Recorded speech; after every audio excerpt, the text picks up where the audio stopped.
Good morning, everyone. I apologize, I'm a little late here. The wife and I both slept in. So, anyway, uh, let's get the show on the road. What is this command?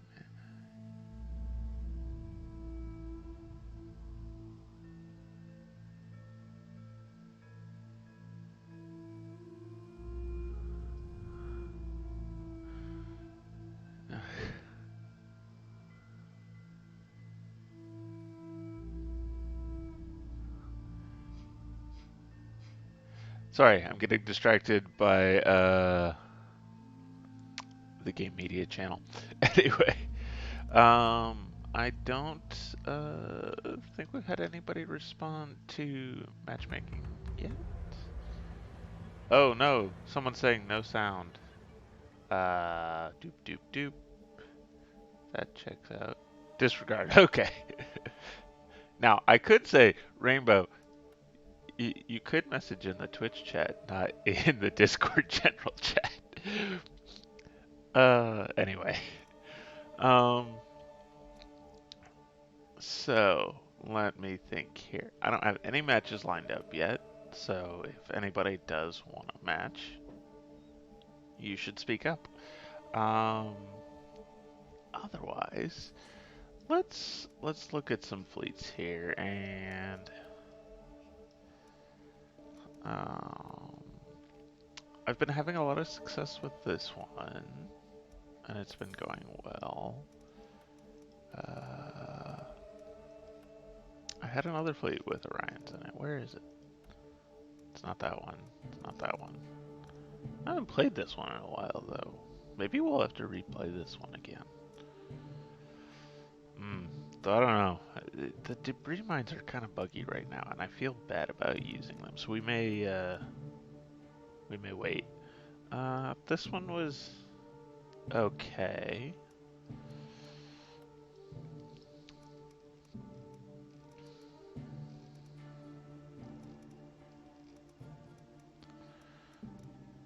Orion trap? Was that it? No. This is just bringing along an EMP generator. Sorry, as I said, like, we woke up late. Do I not? I thought I had another fleet with Orions. Did I get rid of it? Maybe I got rid of it, guys. I don't know. I don't know. Let's see. Doop doop. Well, here we can. Let's see. It was an 8K fleet.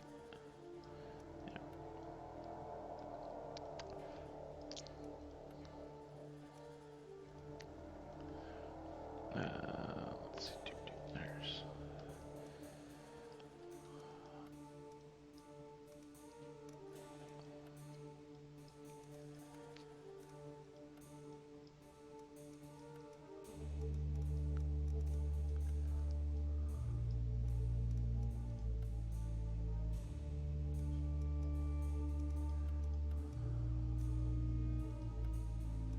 Yeah, it's not that one.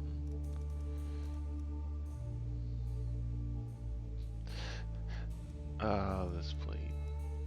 Torpedoes got cheaper and or more expensive, and it's still 1,000 points under. Oh, but you know what? Part of that is actually because Ranger's cheaper. Might be interesting to like replace this Manicore with an Orion.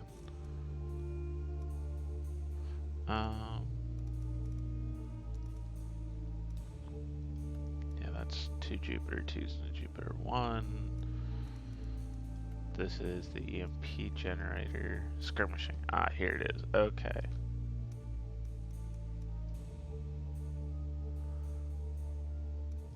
That's right. And we actually did use this fleet. This was the one that we were using against Waggle at the end of the stream last weekend. This is the fleet that basically actually won me a match against Argos's against Waggle. Or Waggle and his Argos. So yeah, this one worked pretty well there. How do I feel about these armor piercer missiles still, though? I'm not sure about these. I might drop those back to plane guided.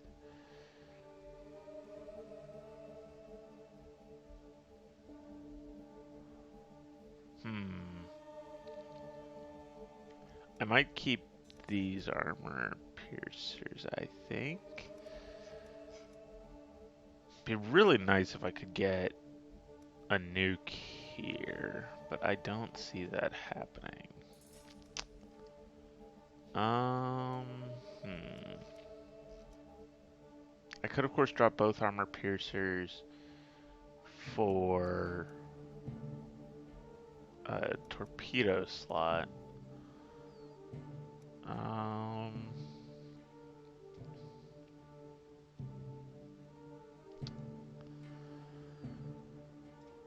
what? Let's see. I think we'll keep that because I think the armor piercers will give it some punch against things like battle stars, where it needs that extra bit of oomph to get the ball rolling. I was about to say the show rolling. That obviously is not quite a metaphor. Okay. Can I think of other fleets like this that use some paired up Orions? Mm, I don't think so. I think honestly we could try blah, blah, blah. I am awake, honest. Let's try creating a fleet. Give me a few minutes, let me finish my coffee and I may be up. What better to do in quarantine? That's right. How you doing, Destructively Faced? Good having you on here. So let's say Orion Swarm, and we'll create this, and let's go with like 4 Orions, I think. And obviously we need Viper 2s.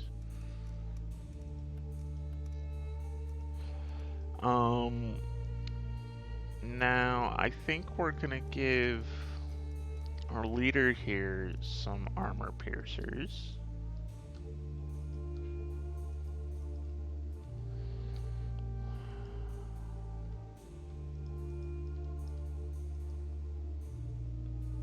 Now, if I recall, yeah, that's just a little too close.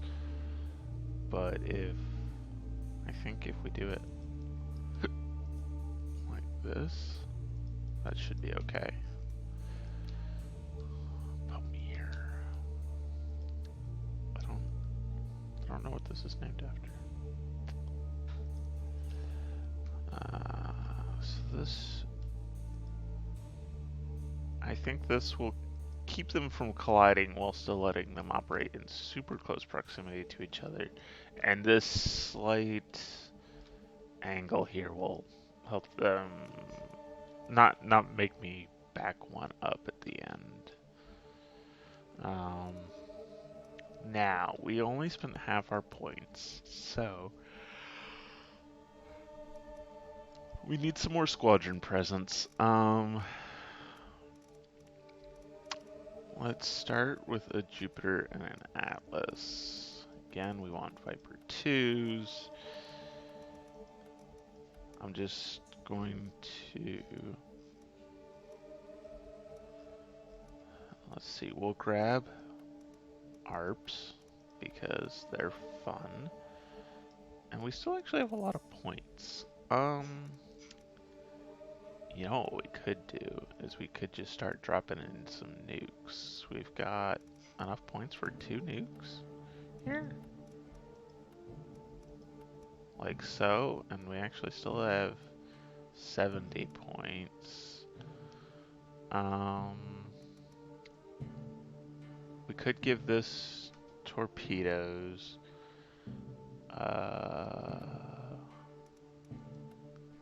And that brings us up to 79.90. How do we feel about that? The flip side is, you know what would be cool is if in the margin here they gave us a breakdown of like ships, you spent this many points, squadrons, you spent this many points, munitions, you spent this many points. I need to remember that for suggestions, for the suggestion thread next beta. Oh, that's weird, having this selected and that ship selected. There we go.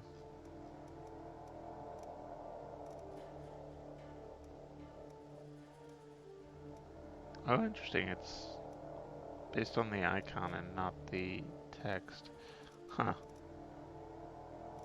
You know, I don't think I ever noticed that because I think, oh no, if you click that, it doesn't do anything. It's just the ship selection. These habits we get into without even realizing. Okay. Where were we? Yeah, I think that's good. So we're gonna position these way back here. I like having them kind of part way in the back. I want it far enough forward to let people. Now, the kicker here is they're gonna realize that we have Orions. Like, there's no ifs, ands, or buts about it. Like, they're gonna figure this out.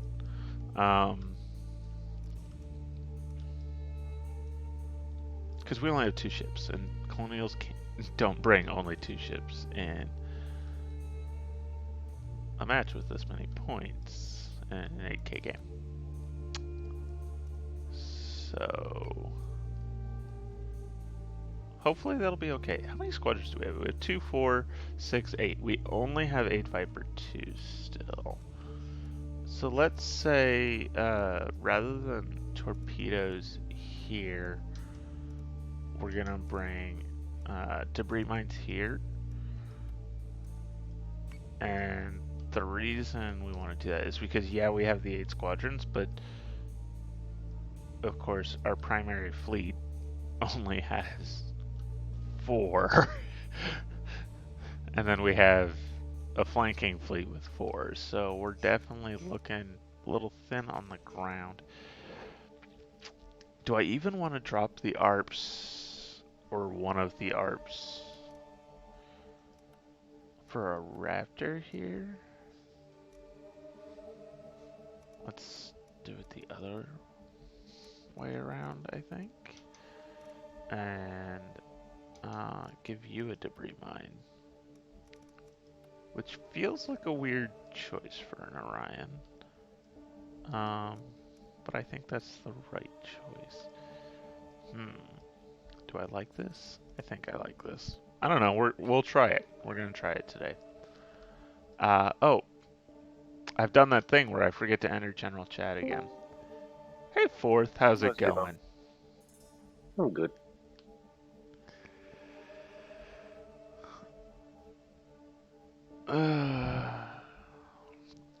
And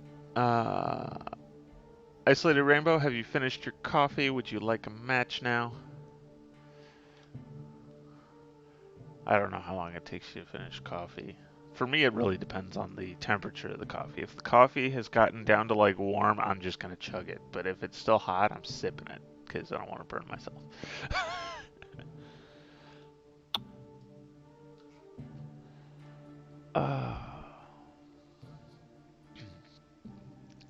How are you today, Fourth? I don't think I've seen you on in a hot minute here. Parents been keeping you busy? Yeah. No, I just haven't had too much interest in Deadlock, although I played yesterday. Okay, that's fair. You are kind of quiet. Might take the second game. Boost your sound a little. You'll take the second game? I'm also not speaking especially loudly. Oh, I know, you're fine. Just boost your sound a little more. I know on your side of the world it's getting kind of late, so I imagine everyone else appreciates you. Well, I've got what's probably the most sound deafened room in the house, so I don't really need to be too quiet. Just don't bang the walls. Isolated says that I should go ahead and go against you first. Are you up for that? This is going to be a long first game, I imagine. Most likely. Alright. Well, I will try Unless if and. I pull a tournament maneuver, this will probably take a while.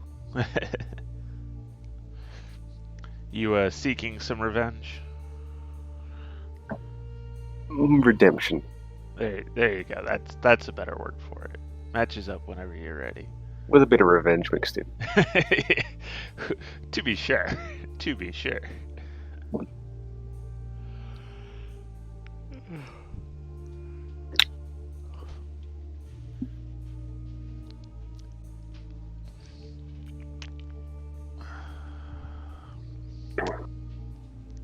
I'll be honest, I think my worst loss has been against you, and it was entirely my own fault.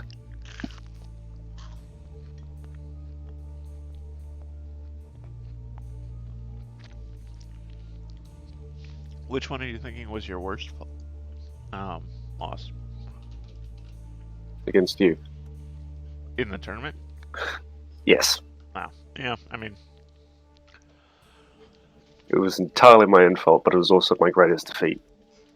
yeah, that's fair, I suppose. Um, how do I feel about this one?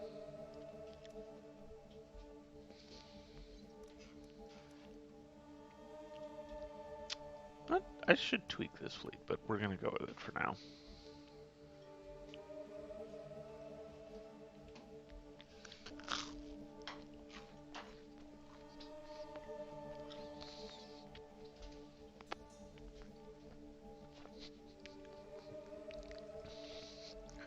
Coffee is about less than the temperature of the sun.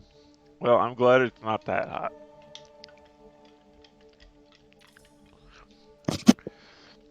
I mean, even at less than the temperature of the sun, I really feel like you're maybe overly contributing to global warming. Well, that's one way to create a second Australia.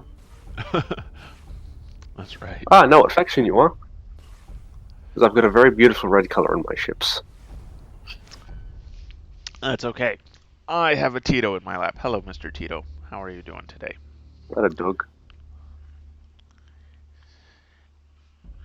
He is as cuddly as ever. Currently got a cat in my bed to the left of me. Just sleeping. Cats are like that. They're adorable. Yeah.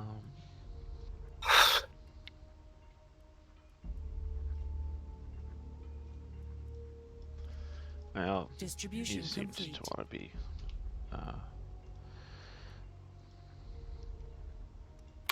taking this reasonably competitively, so I should play it like such, shouldn't I? Yeah. I have a feeling you already recognize this fleet. I honestly haven't even looked at it yet. Beautiful. Oh, is this I your haven't looked at tournament yours fleet? either. Maybe. Confirmed. By your command.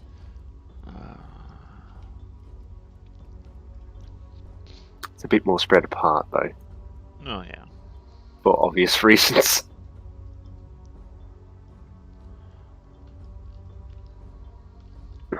For context, for people who haven't seen our tournament match, I crashed my two Revenants together after making a miscalculation with my Argoses, thinking I was going to lose the fighter battle. When which in caused me to reality, do he a very won it stupid maneuver. by a pretty large margin. Yes. But because he moved his Argos in, I was able to catch them with my capitals and squish them both. Yeah. And then, Which I did have a bit of a chance of winning because I won the fighter battle with my Revenants, but then one went up the other's butt and they both instantly died. yeah. And there went all hopes. Yep. By your command.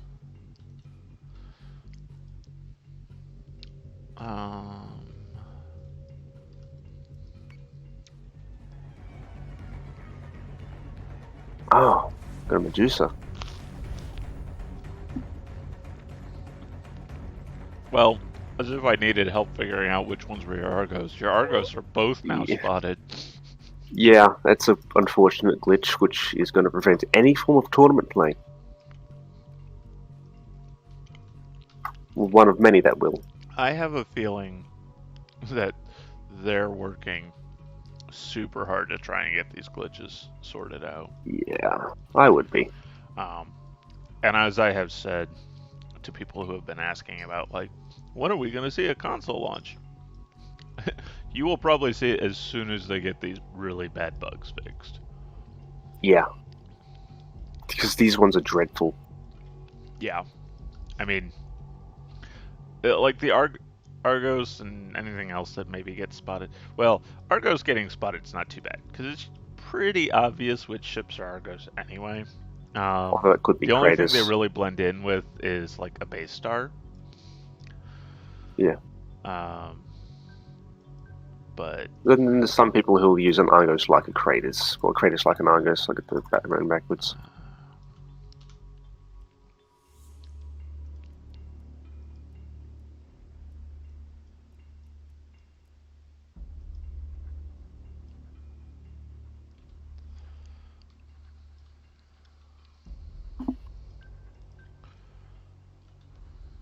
Which I had in one game.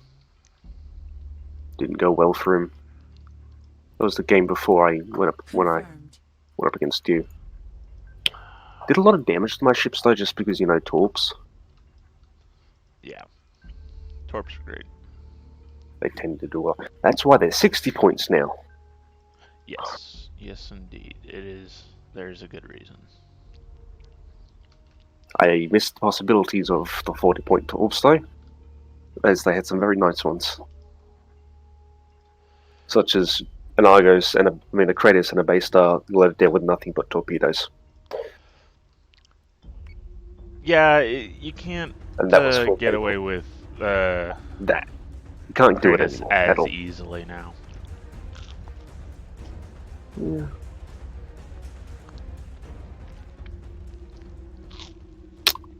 Are those squadrons or submarines?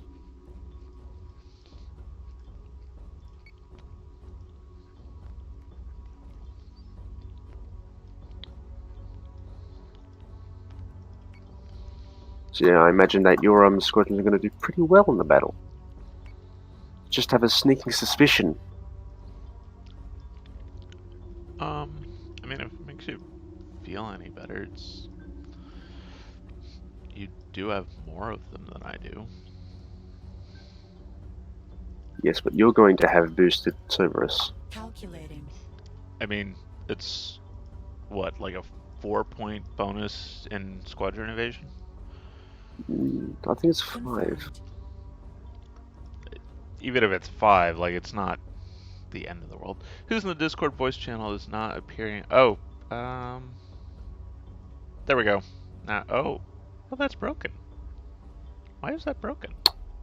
Huh. Sounds like the current state of Deadlock All right. Well, multiplayer. the person, I'll have to recreate the widget because I can't see what it says, but apparently the widget's broken. I'll have to generate a new link or something, or figure out what's going on later.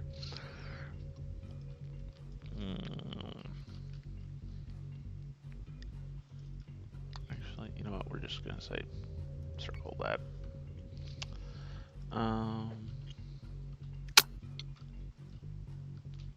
It's the strangest chin gun, but it makes sense why it's there.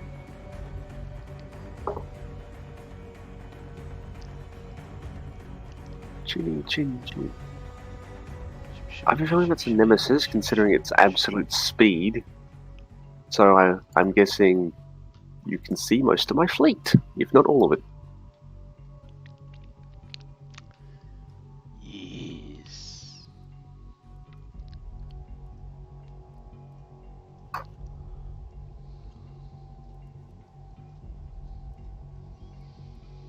Things that go through the mind of a Deadlock player.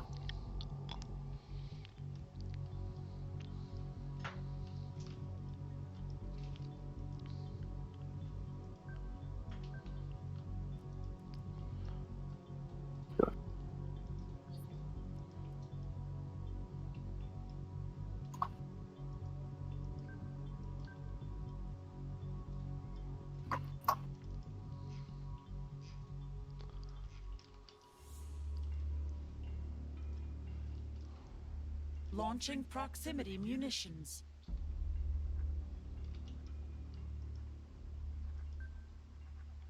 By your command.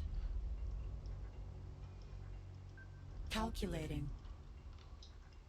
Is it heresy if I don't have the music on? By your command. I think it's a missed opportunity.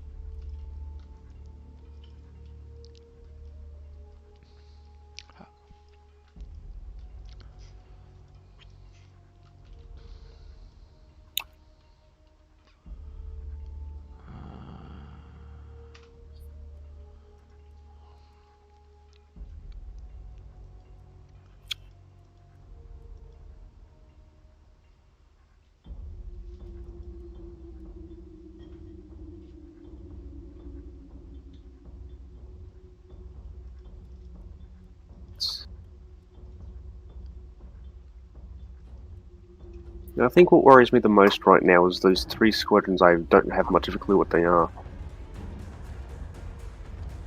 Tag, you're it. Oh, it's a Rev.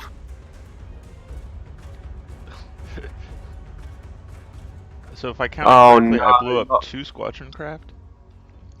Wait, you have a bunch of prototypes in there. Do I Did actually 1 have you damage. outnumbered Oh, not either. on fighter counts? Oh, of course he's using the fucking virus mine. I hate him. Hey, what? Oh, virus mines? Yeah. Yeah, those are. Yeah. Unfortunately. You managed to do about 4 damage in like 2 seconds. Oh, that's weird. My fire control is only at 30, not at 34, like it should be. So yeah, you outrange me in guns quite a bit. And I can outmaneuver you. And you can outspot me. Mm-hmm. And since you have prototypes, I don't know how many prototypes you have, but I may actually outnumber you in the fighter count.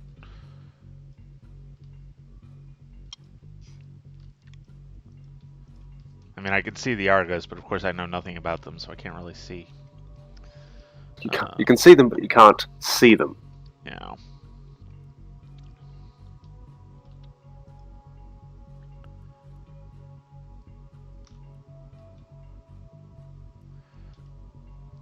Yeah, you are in a sticky position. Yeah.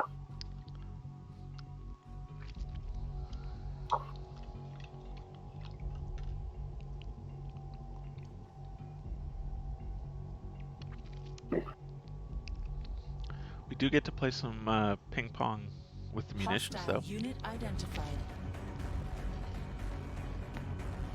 Huh. I was expecting that to come a bit further out, not to be right there.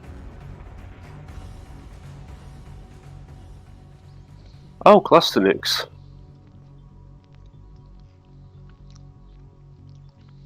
So which one is that going for? That. This could be very bad for me.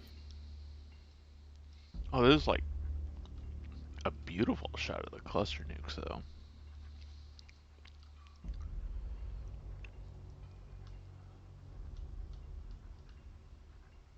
Let's just say I've elected for bold moves. I mean, so I outrange you, and I do outrun you, but you do still outgun me. In Yeah. terms of the raw gun count. So. Yeah, my main thing is that my real main advantage is that I have an extra rev, and I have Argos. And you do have. But I don't have, and so what I mainly need to get is Drader's Lock. Yeah.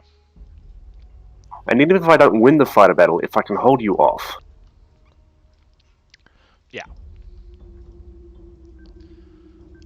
Well, and like, if you suppress my 2 ward drivers while keeping your own in play, like that alone would be a By huge your advantage. command.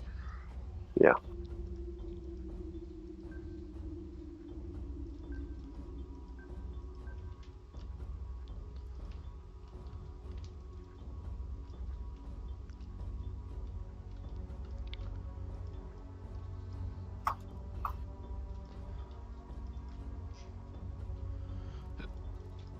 Especially with nukes bouncing around. By your command. Yeah. Honestly, the cluster nuke is probably the main reason you don't have a nemesis mixed in. 'Cause that's 600 points for 2 of them. Right, and there aren't 2 there. What is there, 3 of them? Maybe.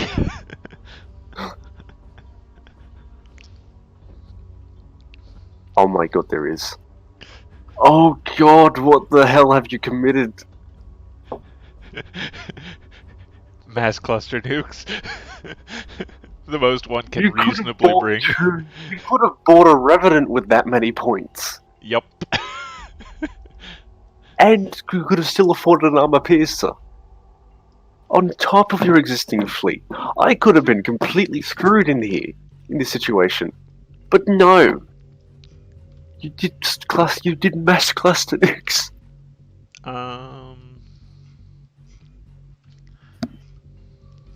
I mean, so the advantage to this many cluster nukes is you either intercept them or you lose a ship. And it looks like you will be losing a ship. Yep, there we go. Yep, I've lost. Most likely. My favourite thing is that immediately upon the completion of any order, a ward driver is like, time to defend the carrier! It fucking pisses me off. I mean, it's not like there's any munitions coming at your Revenant right now anyway. Now, Yet. here's where I may get screwed. And that is the loss of this Medusa. Yeah.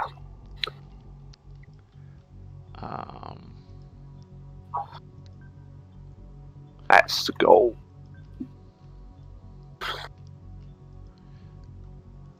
Because that's the main thing keeping me at bay. Do you Well, want it to is. save me the effort of counting how many of these squadrons are prototypes? No, I won't.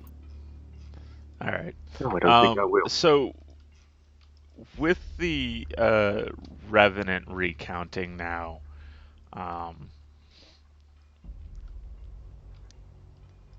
things have evened up quite a bit more in terms of... Yeah, that was really annoying. Yeah. That is an annoying thing that just happened. Which is part of the whole silent weakness of no true perfect AMD like the Colonials can have. But that's just a silent thing. Projectiles bearing constant.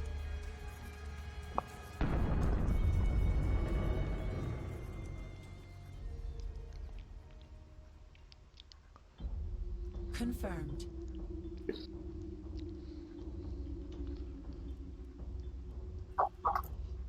Now, while you do outgun me, well, outrange me, that is currently not an issue. Okay, where are they going?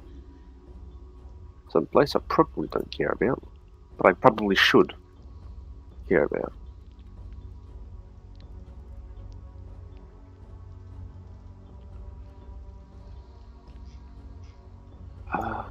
Yeah. And I don't think you're going to have that Revenant for long here. Your assumption was assuming I would ever have a Revenant left. Yeah, no. Fucking hell, this is Calculating. giving me the tears.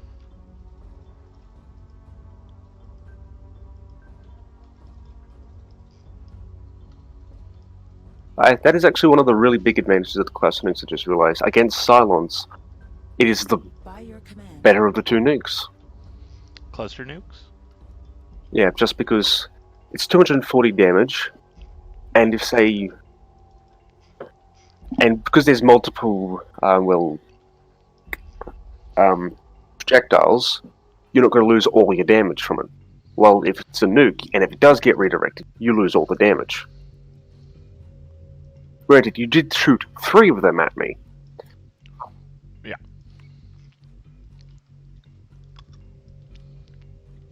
So I'm guessing your Argos has just regular raiders. Considering I see no prototypes. Yes. Medusa hull compromised. That Medusa still exists, and the Revenant died, yep.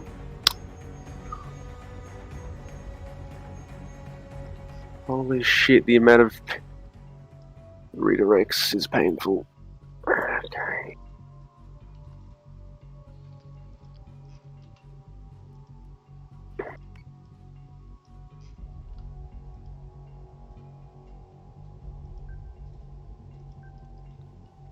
I have a plan so cunning you could put a tail on it and call it a fox.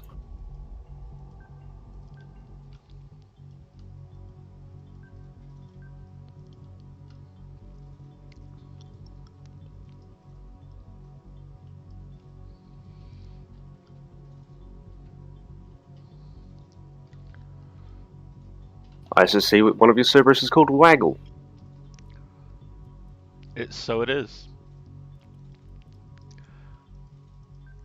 Okay. Oh, I have new cluster nukes and nothing to shoot them at. Good. Like you initially think you got something to shoot at, but no, it's just a glitch.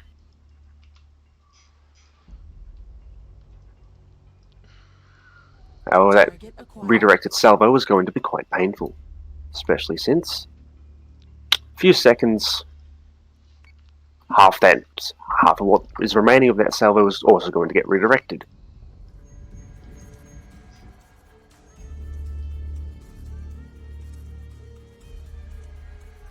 Oh god, Make a clean that's... getaway? No, you were Squadron is not. offline. Or I'm not fast enough compared to you.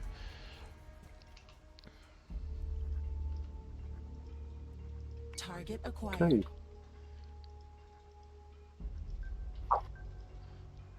I don't understand what you're trying to do, but you sure are. Oh, I will get one. Okay, good enough. Oh yeah, you will. Good enough. Where is your other war driver? Is it recalled Nowhere. at the moment? Oh, no, I already shot it down. Oh, no, there it is. Now you say that, and you haven't. That's fine.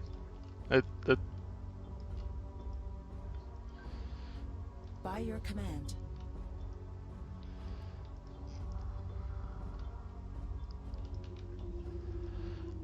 So,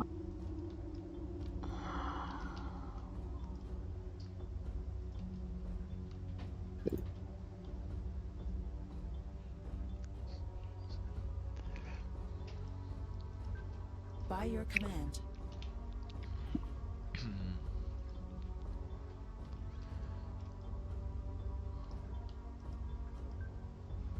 By your command. yeah, virus mines are probably something that's going to be heard from me a lot, and will continue to be heard from me a lot for No, a they while. need Is fixing systems to something. get disarmed. I mean, No, you don't not have what I'm anything going to disarm say. them anyway, but Not what I'm going to say. It's Oh. a munition I think never needed to exist. It's something that probably should not have existed, in my opinion, because it does the war driver's job in a way. weren't you saying before that Cylon should have a munition for anti-squadron? Hostile unit identified. This isn't anti-squadron. This is anti-squadron support. Oh, you pulled the war driver away. Or your fighters off my war driver. I was expecting them to die a bit quicker than that. Because, well, I left one on the job. I mean, to be fair, you've still got one in an intercept position, so I'm not pulling it away or recalling it to the fleet anytime soon here. Alright, let's... But it does mean that Um, I have 2 nuke targets instead of 1. Which I can get fucking cluster nuked, and I honestly don't care about this match anymore. That's the state I'm in. I hate virus mines, and I hate cluster nukes for different reasons.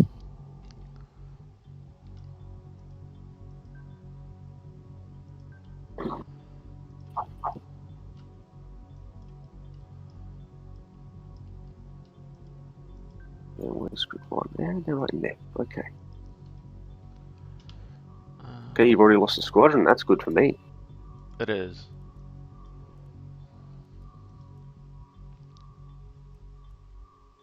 I have the fortunate benefit of outnumbering you for now.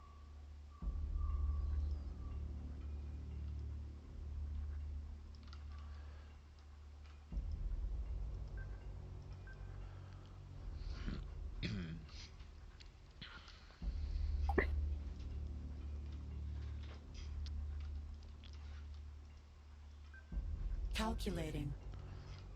I'll be honest, I wasn't expecting this war driver to take as much damage as it did. Um, Mine? Or I assume you mean yours. Yes. Well, I mean, Revenants have Projectile boosted bearing accuracy constant. already. Oh, jeez. Oh my.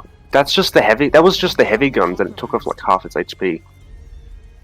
Jesus Christ, that was a waste of a war driver. I'm never doing that again. Yeah, solo That war only drivers that die. You said a prototype after the war driver, though? yeah, Oh, good lord. yeah. That's never gonna catch up. Okay.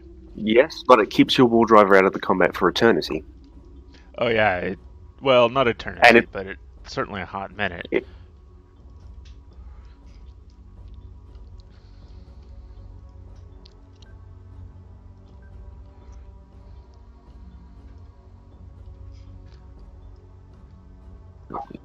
By your command. I'm just glad virus mines don't redirect munitions. Oh, yeah, that I would have issue with. By your Like, command. a total replacement, that would be no bueno. Yeah. Um, The that can't Why be does right. why is subsystem repair so good, but colonials have to be terrible? I don't understand this. It's because of the overclocking and the way the mechanic works.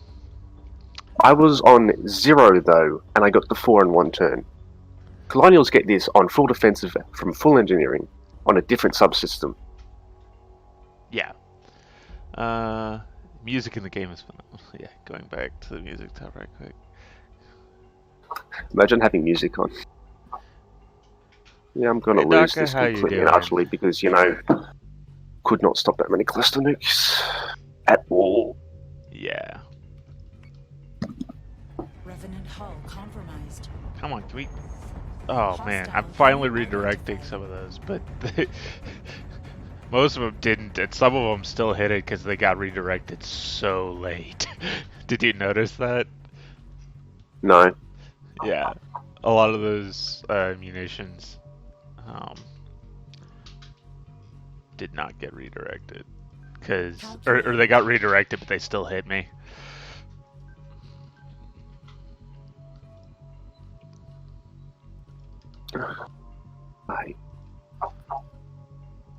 I'm at the point where I want to quit just because I'm not going to win. I have literally no chance of winning. Because immediate Revenant loss, because I couldn't... There's literally was no way for me to stop all those cluster nukes. Because, well, Raiders are frankly absolutely terrible at anti-missile defense, and even with the war driver thinking it out, it was going to be nowhere near enough.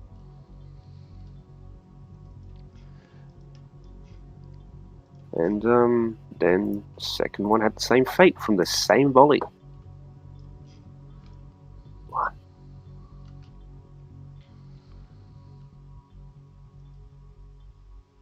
And Medusas are extremely tanky.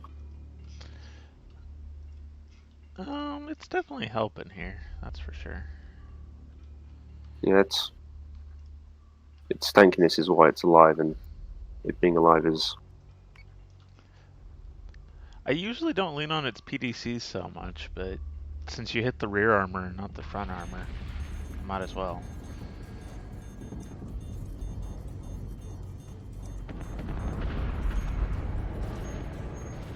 Yep, there that goes. And there goes the next Argos. I don't care anymore. Oh, am I I gonna get really both don't. Argos? I was fairly certain Yeah, that would be enough damage, but I wasn't most certain. likely. But the other Argos had lost most of its engineering. Oh, the other one or the one I just blew up? The one you just blew up. Oh, okay. So that's a big part of it. It was the one that caught all the munitions earlier. And it's also 240 damage, yeah, and I think you hit the armor facing that didn't. Anyway, it's just. I'm surprised my squadrons are doing as well as they are. And with the virus mine debuff. Which thankfully As I doesn't stack. mentioned, you do have more of Recalling squadron. Yes, well, half of them are prototypes, and there's only actually 11. So just under half of them are prototypes, and the debuff is quite extreme. And you've got PDCs, and So, you've got Cerberus, and what is you've it? got. In terms of fighter model count, 4 prototypes is the same as 3 full on. So if only half are prototypes, then you still have me outnumbered. And I only had PDCs for like 2 turns now. This will be the 3rd turn, I think. Still.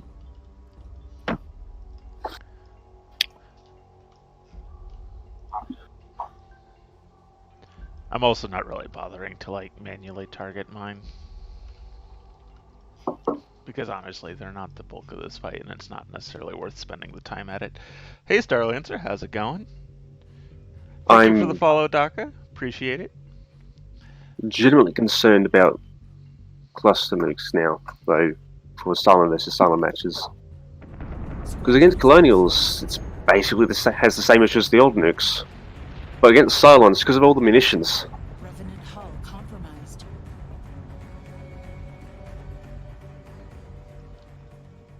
Oh, no, Just the not my sheer tech count bay. of it.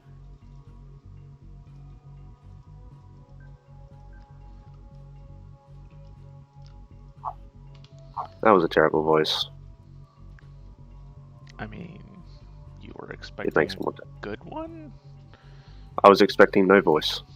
Well, that's fair, but we're on a stream, so like talking is a big part of what I gotta do. Otherwise, it's just not that I mean, interesting no, a stream. I mean, no different voice like that. Yeah. No voice modulation, please, please. It doesn't help that I'm extremely annoyed right now. Yeah, that's fair. I am Calculating. very angry at those cluster nukes. Still don't think they're overpowered, but I'm very angry at them.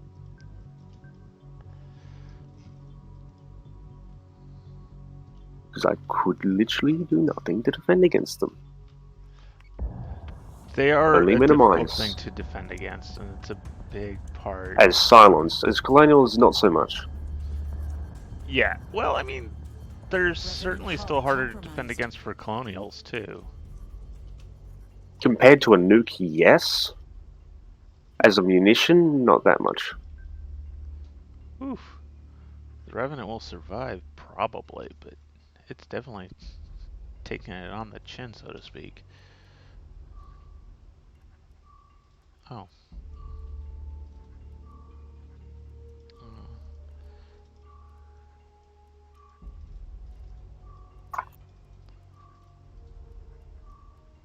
If only we could have had that glitch where my Argos just didn't take damage, and the cluster nukes just did no damage against me. Calculating. A lot of glitches now. Very dumb glitches. By your Am I command. seriously about to win the fighter battle? Looks like it. Outnumbering matters for a lot. Though I am still a little surprised given. I thought Raider prototypes were just also had worse guns. No, they have the same guns, but they're Le- being They slower just have makes a less at the pretty moment. big difference. And Yeah, it's the speed given and the the less squadron count. speed difference that was present, I'm surprised, to be honest. Yeah. I'm more surprised than you are. Have you been manually commanding your squadrons too? Be it, Okay, By I your guess command. that's probably a big part of it. but I've been doing my split in half thing. Yeah, that's what I mean though, is like I haven't been commanding at all, so you've been picking up whole squadrons, whereas I've been doing a little bit to each. Yeah. So that's probably a lot of it. And I find that you only tend to start losing a lot of squadron members once you get like to a third. Yeah. Yeah, Just I mean, the you lose the damage first like duration. 1 or 2 pretty quick, but after that you don't, it slows down Like, a lot I've- until you get down to the last 10-15 hit points. I have seen I have seen like lose the first squadron member because I lost one hull, which was confusing. But that's this game for you. Okay, I think we're just gonna merge them all into the same. I haven't been setting Routine. focus fire on the Medusa either. I probably should have done that. Yeah, you've not been trying. I'm the person who's basically given up and even not been trying. Yep, I am By super your irresponsible. command. But I wasn't super worried once I picked off both Revenants. I was just like, well, that's the end. Because it was also my scouting. Honestly, do you think I did any misplays?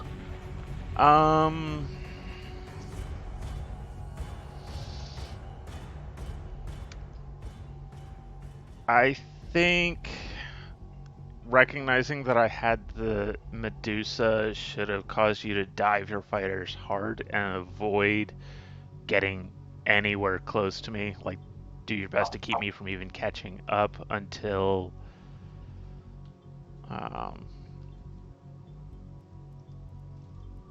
hey, my 1 hit point war driver, make it back.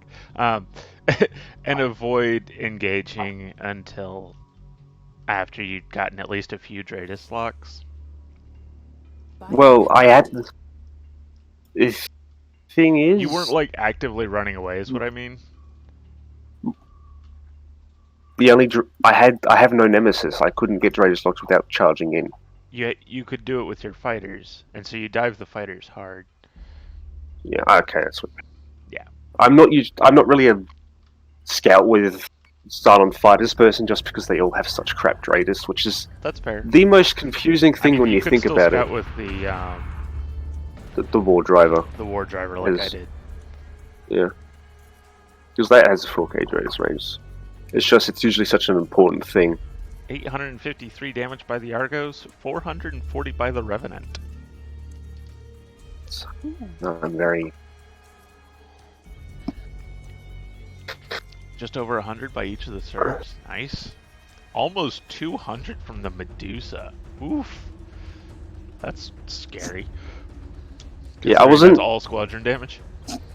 Yeah, for me personally, I wasn't really expecting something like 3 cluster nukes, which just ran through all my defenses to the point where there's nothing yeah. I can do against them with my revs. That's pretty much the wild card that if I had known about that earlier, I would have played very differently. Just completely avoided letting you get Dratus locks on me. Because there was nothing I could do to stop you from doing damage once you had Dratus lock. Well, so here's part of the counter argument. If you knock down my war drivers, then you win on the redirect because now granted this is an average, but 60% of munitions will get redirected. Plus you'll intercept some. And so you end up doing more damage back than you take. And Still lose. the other thing is, Scorpions are actually still going to be pretty solid at shooting down cluster nukes. Though, of course, in your fleet and in my fleet, with only having 2 support slots and really kind of barely enough fighters, it's difficult fitting in the Scorpion. There's no bringing Scorpions for our fleets that we both brought. Yeah. Scorpions are solid AMD. It's just with the way they're just hard to bring. Mm-hmm.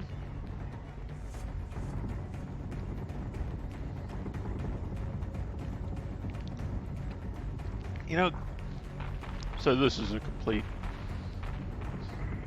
non sequitur from what we were just talking about, pretty much. But given that redirected munitions do a little bit of a hop, I wonder if the way this works in terms of the actual programming is they're actually deleting that munition and creating a new one.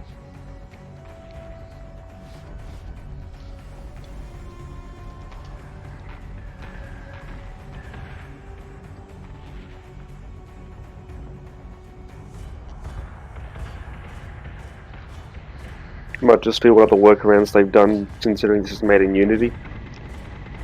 I mean, there's a number of different ways you could do it. It's just like it might be the way that they've gone for it. Yeah, no, that's what I'm saying.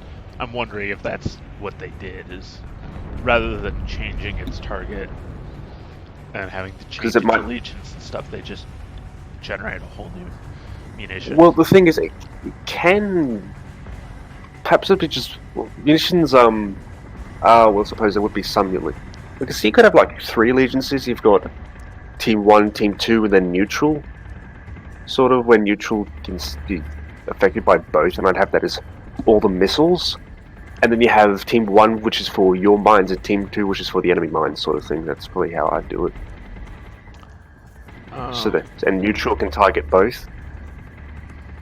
So although, I imagine what it is always, each player has a player slot. Oh man, that was a beautiful shot. So that where it's like, so you pretty much always have neutrals, though they don't always have units on the battle. And then of course you can have 1 show up for each player, 1 show up for the SDU, 1 show up for the silence AI, whatever. In the GIF where I shot the cluster nuke out of the sky and it still went off but somewhere else, that's what it seems. Yeah. The missiles spawned by a ship are hooked to a parent. Odds are the code involved just accesses the missile's current target and sets it to the parent or nearest friendly capital ship. I know it's and recreating munitions is resource intensive and would actually be noticeable. That's why I think that might be what they're doing, Waggle, just because there's that slight hop in the munitions location when it gets retargeted. It's very slight, but I'm guessing what's going on is there's like some rounding off in the munitions location so that it doesn't get recreated in quite the exact same spot. And so that generates that little bit of a hop in where it is. And I don't think it'd be too bad, especially if they use pooling for then they wouldn't even have to do construction and destruction of resources. It's just making it visible, not visible. Anyway, yeah, good match. And that was admittedly, like, in terms of like tournament rematch thing, a bit unfair, just because I was bringing in new content that looks at the way the meta is now. I'll be honest, I thought that the meta hadn't really changed that much. I didn't realize how much. Mines and the Medusa changed it a decent bit. I mean, you still could have won that without the Medusa, because the Medusa is priced pretty well. I mean, for example, it meant you had 2 Revenants. Yeah. To my 1. Well, like, you could also have 2 Revenants, but you decided to bring 3 cluster nukes. True. True. But that's could have had mostly an a armor case piercer of guided. I could have had 2 Revenants because I only brought 1 Argos, more than it is a case of I could have brought 2 Revenants, but I brought cluster nukes. Well, honestly, like, the Medusa added in is honestly a pretty solid permutation, because it gives you over more upgrades while maintaining that second Revenant. And it really buffs up the Revenants and the Cerberus, so you're dropping down in fighter count, but if you do it right, it's not really going to hurt you much, if at all. With basically old Cylons in the form of the Revenants. Yeah. Okay, I believe second match goes to Isolated Rainbow. If you want to hop on in here, hop on into the match I just created, Rainbow, and I will see if I can get the Discord OBS integration back while I wait for him to hop in. But honestly, from the way I see things, with my action maybe have not been the most ideal, but it could have worked if it weren't for specifically cluster nukes rather than just standard AP triple guide or double guided, but AP double guided would have allowed you to bring a second Revenant, so... Yeah, I mean, that fleet's more about being fun than effective. But it does both. The advantage to just bringing the 3 cluster nukes is that Alpha Strike hits so hard. And it's almost undefensible against Cylons if it's just fucking Jesus. Oh, interesting. Huh. But when I said the Cylons, I feel like the Cylons need an anti-squadron munition. I never meant something to help them shoot down squadrons or help their squadrons shoot down enemy squadrons. That's also a mine. I meant something that would do some damage to them. Yeah. Maybe not massive amounts of damage, but... That's fair. Just damage. Like, have a bit of a different thing from the debris mine where the debris mine is a lot harder to do and a lot more defensive, but can, if placed right, it can basically kill it can basically shave off half the HP of an entire enemy fighter force. While this one just like shaves half is more guaranteed to shave off half the HP of a single enemy fighter. Yeah. Something more like that. That's probably what I was more thinking of, rather than look.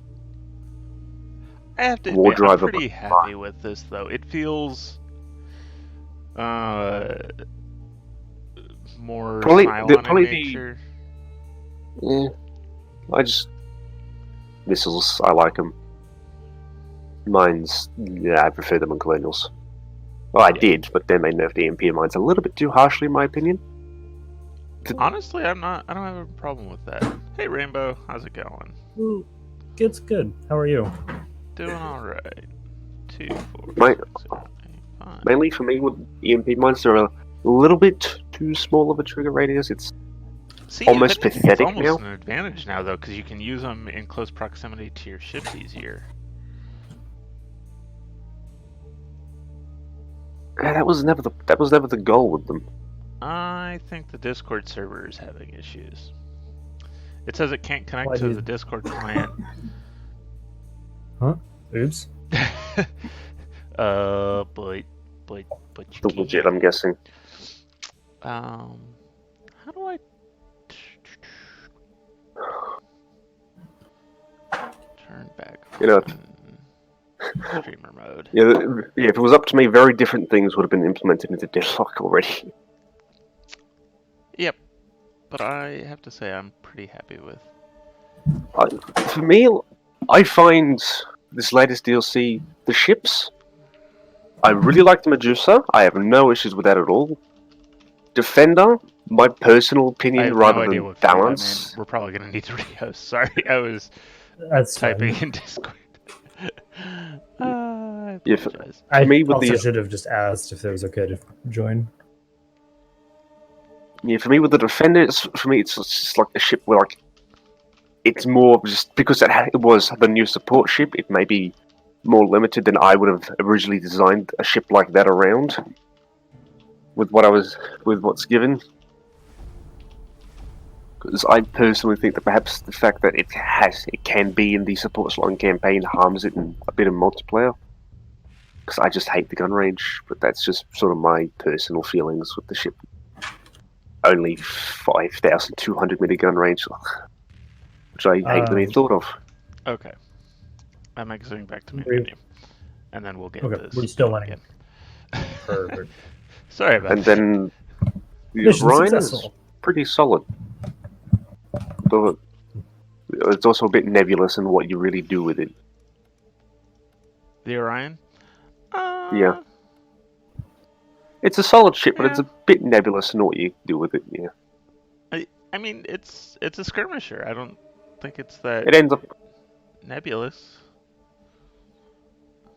Yeah. It's in the same way the Adamant can skirmish, this thing skirmishes, but it's more focused. The Adamants, because of their heavy armor, are pretty happy standing on the line, whereas the Orion, because of its lighter armor and reliance on the stealth mechanic, doesn't want to stand in the line. So it's much more focused on skirmishing.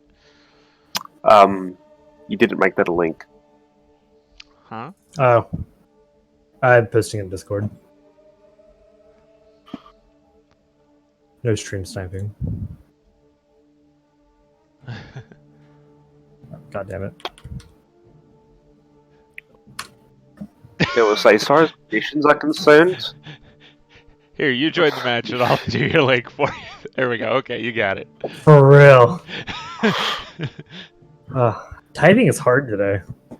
We've all been working from home this week, so my mind's just Okay. blasted. I said I was gonna use this, so I think I have to use this.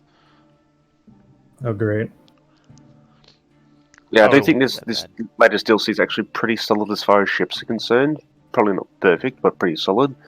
Although I personally find it to be a bit of a disappointment as munitions are concerned, because the virus mine, it's a bit fucky right now, and they've just made a second munition in the classic. So I mean, it's a little memey, but at the same time, hitting for 240 points of damage is still really effective. Like the 160 with the nuke was, but the thing is, they're both, well, like how the nuke was really overpriced, this is also probably a bit overpriced. Maybe a And that's what bit. makes it a meme munition. But I don't know that it's that bad. I think it could be fairly priced at 160. I mean, 180. I feel like your Because it ship does. somehow started lower than mine. I'm on it, Commander. I see this as an absolute win. But it does look that way. Got it.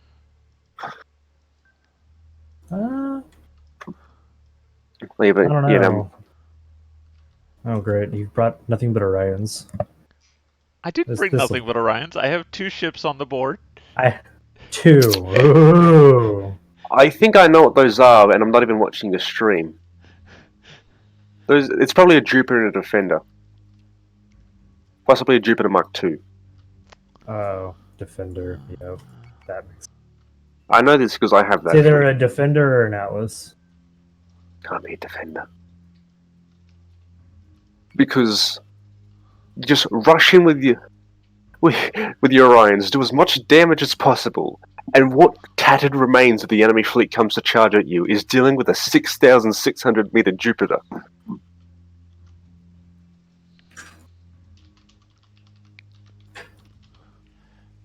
Shit, Which- how much do I have? 90 seconds? All right. Can very easily reduce its max range quite happily because of the Defender buff.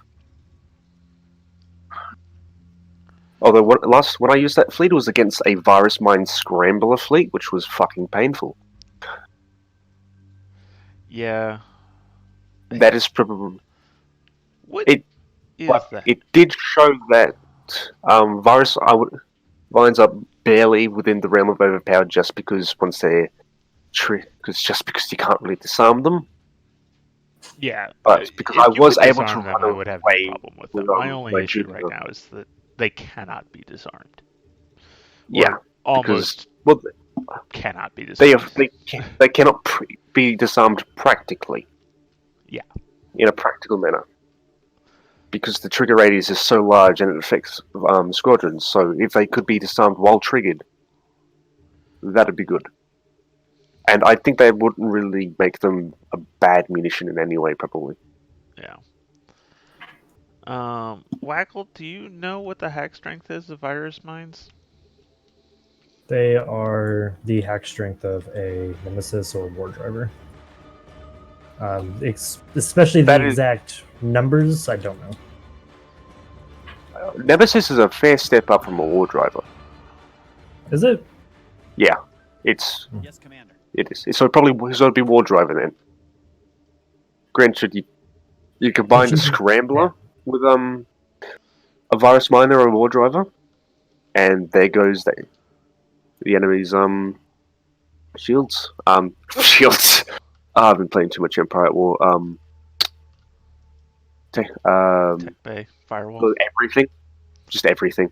Yeah. Though it does, I think one of the mitigating factors on the strength of the virus mine is the order in which it hacks subsystems. So there is that. Yeah. Although when you fix the scrambler to get through that, and then all of a sudden, hey, you've got no subsystems in like 3 turns, which is very crippling as colonials, and that is probably half my issue with the colonial repair speed. Yeah, they don't. Colonials don't have a good way of recovering from EMP or mass hacking. And that's why EMP was overpowered, honestly, Yeah, because and that's why it Silos, they got could it. recover from it. Colonials couldn't. EMP mines got their radius reduced, so that you can't. You can hit like a single stack of ships, but you're not going to hit the whole fleet. And for me, I see. Well, I do think that they did need a blast radius nerf. I see that as more as solving the symptom rather than the cause. That's fair. Yeah, Waggle is saying, would make EMP a lot more tolerable if it was made temporary. Um, And I also see that as the symptom, not not the actual well, I mean, cause. you want EMP to do something still. If it doesn't knock out subsystems, No, I you think have it it's like doing something. damage is fine. Just the fact that the colonials cannot recover at all from like 3 EMPs. Yeah. Or even 2 EMPs is It's absolutely Gorgon. crippling. And it's the These same when are they get hacked. interesting. And that's currently, I think, one of the strengths of the virus mind when against colonials. If you have it with a scrambler, once it guts a ship, the ship's gutted for the rest of the game. Because that same game I had where it was a scrambler virus mines against my 4 Orions, a Jupiter Mark II, and a Defender, all 4 Orions were hacked to death. 2 of them managed to get out of a crater's gun range before they died, just by drifting.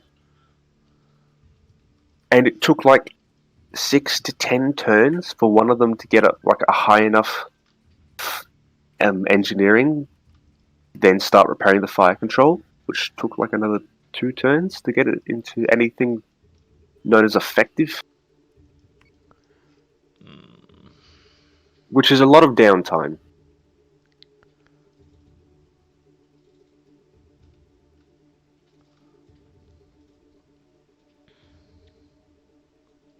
All right, I have to ask because we have a lot of the most capable PvP minds here on stream with us right now.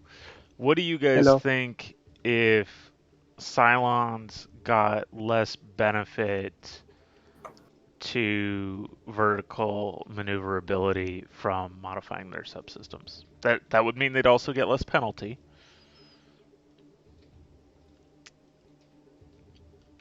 So Minotaurs are now outdiving Revenant's good.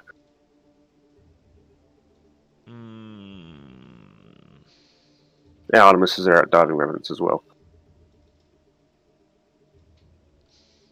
So is it that Orion's... Okay, so I should back up here. The reason I'm bringing this up is because it's really hard for Orions to be able to stay below targets right now. It's almost as if that's a specific weakness of the ship. Well, the only reason that's kind of a problem is because it's a size 2 ship. Like, it's the most maneuverable Colonials can get. And it can still be outdived.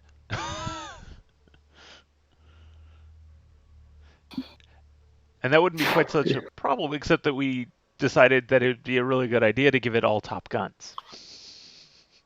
Yeah, I see that. I think the only thing that can really outdive it, though, is... Well, the largest thing that can outdive it Is a Kratos. Revenant. Kratos. Kratos Kratos with the Medusa can outdive. Technically, Kratos, yes, because... And that's with the Orion on neutral posture, which it can't really afford to stay at. Yeah. So let's let this sink in.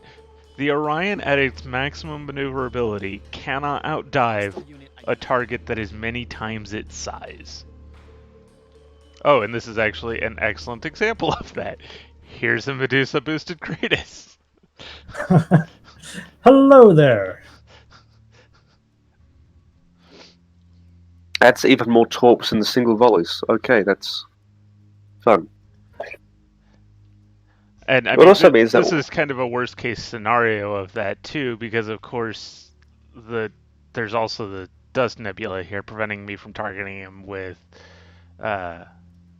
munitions. And let's consider that right now I am below him, but that's only because he has not done a jump with the Kratos yet. Right. This is literally the only reason.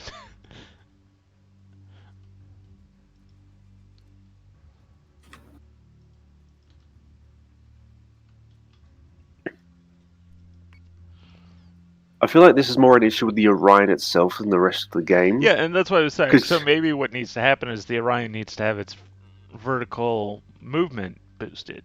Yeah, because if you fuck it up, and you now have Revenants being outdived by Artemises, and Kratos being outdived by Artemises, oh boy. Yeah. Yeah, that would be a problem too.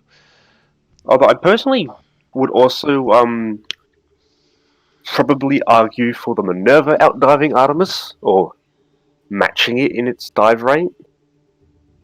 Or maybe ever so slightly outpacing it, just because of the whole... While it is bigger and heavier, it has no armor compared to it. And it still has all of its guns on the top. And it's a more expensive ship.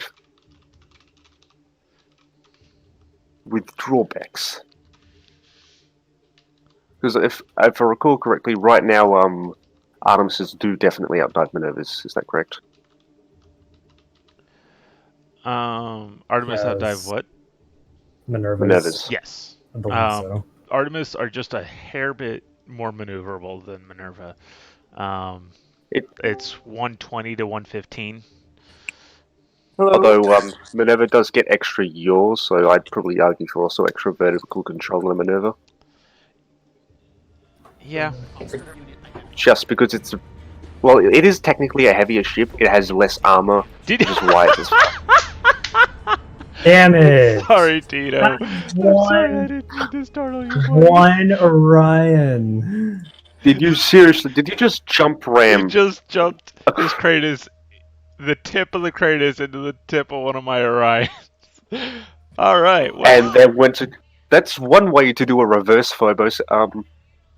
It's like a Phobos ramming the Jupiter Mark II, but it's the Colonials getting rammed by Jupiter Mark II of the Cylons.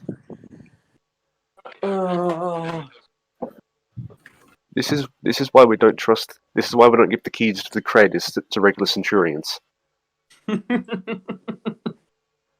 I had someone dump an Argos into Jupiter once, and oh god, it caught me off guard.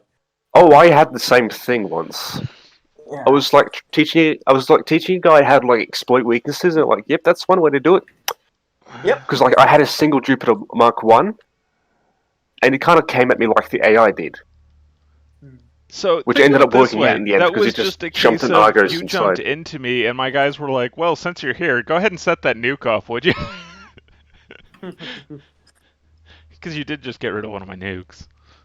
I know. I'm just really disappointed in myself. Well, I'm quite happy with them now. That's a big threat, Don. They're still not really competitive, but they're usable in a non-mean capacity. What, nukes? Yes. Yeah. Oh, we Because don't want to turn that way. We definitely don't want to turn that way. That's into the virus.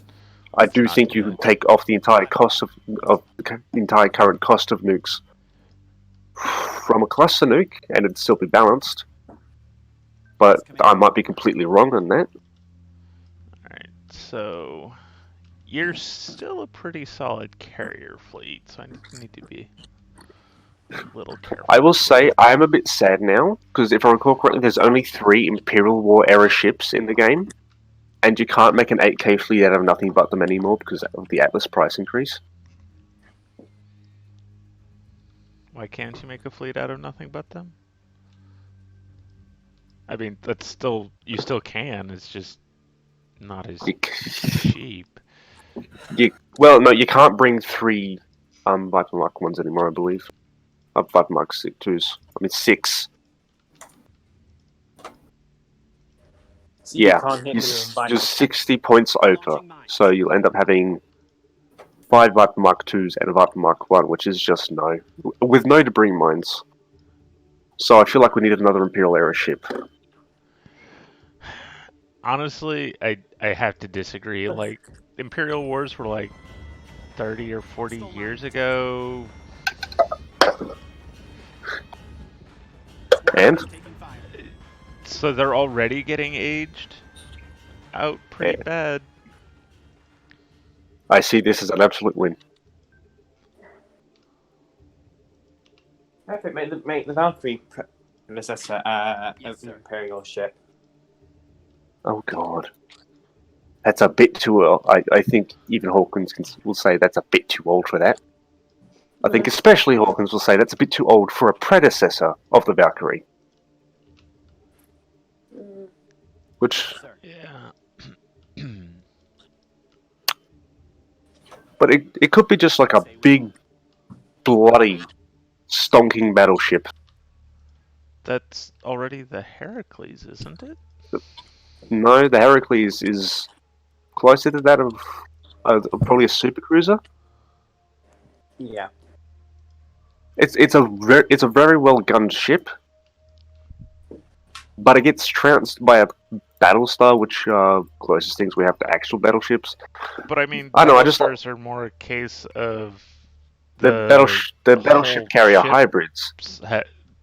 Well, no, they're a case of ships have gotten larger. I mean, yes, they're hybrids, but it's mostly a case of ships have gotten larger. I mean, the Arthurs is actually a bit... It's roughly on par with the Heracles lengthwise. Width is a bit bigger. And that's just because it's got flight pods slapped on. Yeah. And the Arthurs will handily beat the Heracles. And the Heracles is considered a gunship within the game, not a battleship. Yeah. It's Well, basically that's because we Arthurs don't for really limited. have all of those, like, general classifications anyway. Battlestars are literally called battleship carrier hybrids. Right. But that's their And role, not their there's the size. It's you their have the Cerberus classification. classified as super carrier. You have the Atlas class carrier. You have the Berserk Gotcha. support carrier. That. Adamant frigate. Which is considered a cruiser carrier combo, but it is still a frigate. And I the Ranger guess is space does get a bit funky. The Ranger is a cruiser. Yeah. So, yeah. The Janus is a heavy cruiser. It's Mm. like I honestly, and the Atlas is from the Imperial Wars, Yeah. and it's not that much smaller than a Jupiter. Where'd all your squadrons go? Did you recall them, or okay, you recalled them? Interesting. I do also like the whole concept of mostly specialized ships with like some backup options rather than pure generalists. That's just kind of the way I go. Yeah. I would, a Super Minotaur sort of thing. Squadron target. Put it roughly Artemis price, but strip off the flattened fighters. A super battle, like a Super Minotaur. Or something with like 10 Battlestar artillery on top, Now, give it. medium guns on the flanks. I don't think anything. Like, that would be my thought of how to do like a more battleship. Nothing I'd give it Imperial twice. War era should have Battlestar artillery. Sorry. You shouldn't have Battlestar I'd give it- artillery before the invention of the Battlestar. Yeah. Give it. Then we shall have battleship artillery, which is like Battlestar artillery but a bit smaller. Does it do 4 damage then, I guess? Exactly. Bigger than Is the that- Heavy Gun 3? Yes. I'd Smaller than give Battlestar. it lights on the broadside. Lights on the broadside. Set that precedent of I do- smaller guns on the broadside on Battlestars. I do like medium guns on the broad. Well, I'm discussing a battleship here. Missile tubes. Yes. But we have Battlestars that have the lighter guns on their broadsides later on. Well, they've got point defense cannons for the anti-munition defense. But you can't take PDCs for the anti-munition role. Well, they are. Well, if you give it a flak again, it's not a battleship. It's more like the Heracles then. Well, Got it. Heracles is more just something that's the way I see it, the Heracles it is that step below the battleship, the battle cruiser, super cruiser, pocket battleship thing. So a battleship, but personally, I wouldn't give a battleship flak just to give it a bit of diversity. See, the thing is, if you give it a flak, you then overlap the Heracles a lot, and you have that difficulty of And If that's you why I want- say don't give it flak. don't give it a flak. Honestly, I just wouldn't Yeah. want to see one just because it's already gonna just be a bigger, slower Heracles, which is not something the game needs. Like, what? The virus might exist.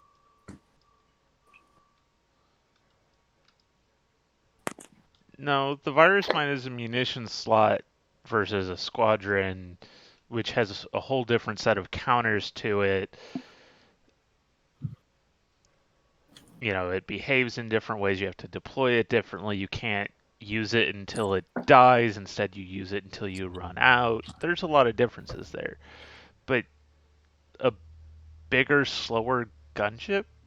Like, gunships work by charging into battle, and now you want one that can't charge because it's too big and slow. We haven't gotten to that point yet. This is more just a thought. I know. Let us have our thought experiment on what an Yeah. Imperial era battleship would be like within the game. Yeah, bear in mind, yeah.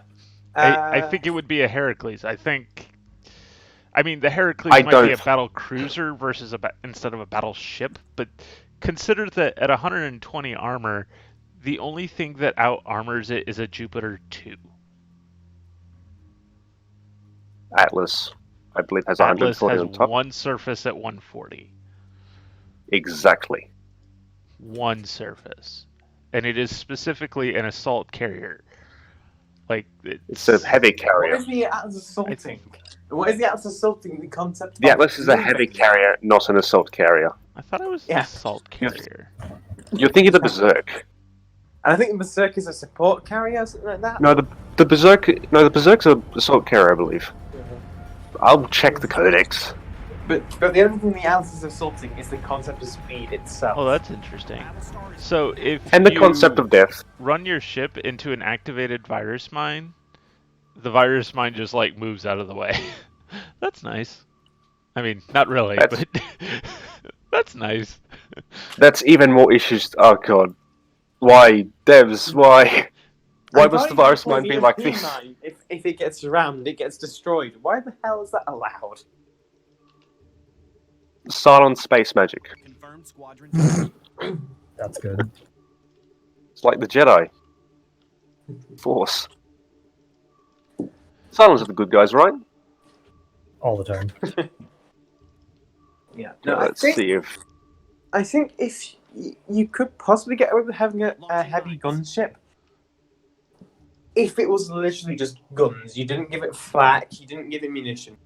That way, you had to make it the thing. You had to make it the thing you built your fleet around, rather than. that's what I'm thinking of, honestly. Mm. Because, one of the things about the Heracles that doesn't make it a battleship for me is the 60 broadside armor. Right now, the Heracles is more of an escort vessel. It's something you pull along for the flak field. So 60 broadside armor might be a problem for you in terms of defining it that way, but I would point out that American battleships did just very lightly armor any surfaces that weren't critical. Thank you for the follow, That's Starlancer. an Love having you. entirely different. Well, yeah, they didn't. But, like, this is pulling it into, No, That is game balance wise. honestly entirely different. no, Yeah. that's exactly the same. You lightly armor surfaces that don't matter as much so that you can save weight. Does the front matter as much on the Heracles? Does it really? Yes. Because the whole point is to be able to get into range. Armoring the front lets you be able to take hits while you get into range.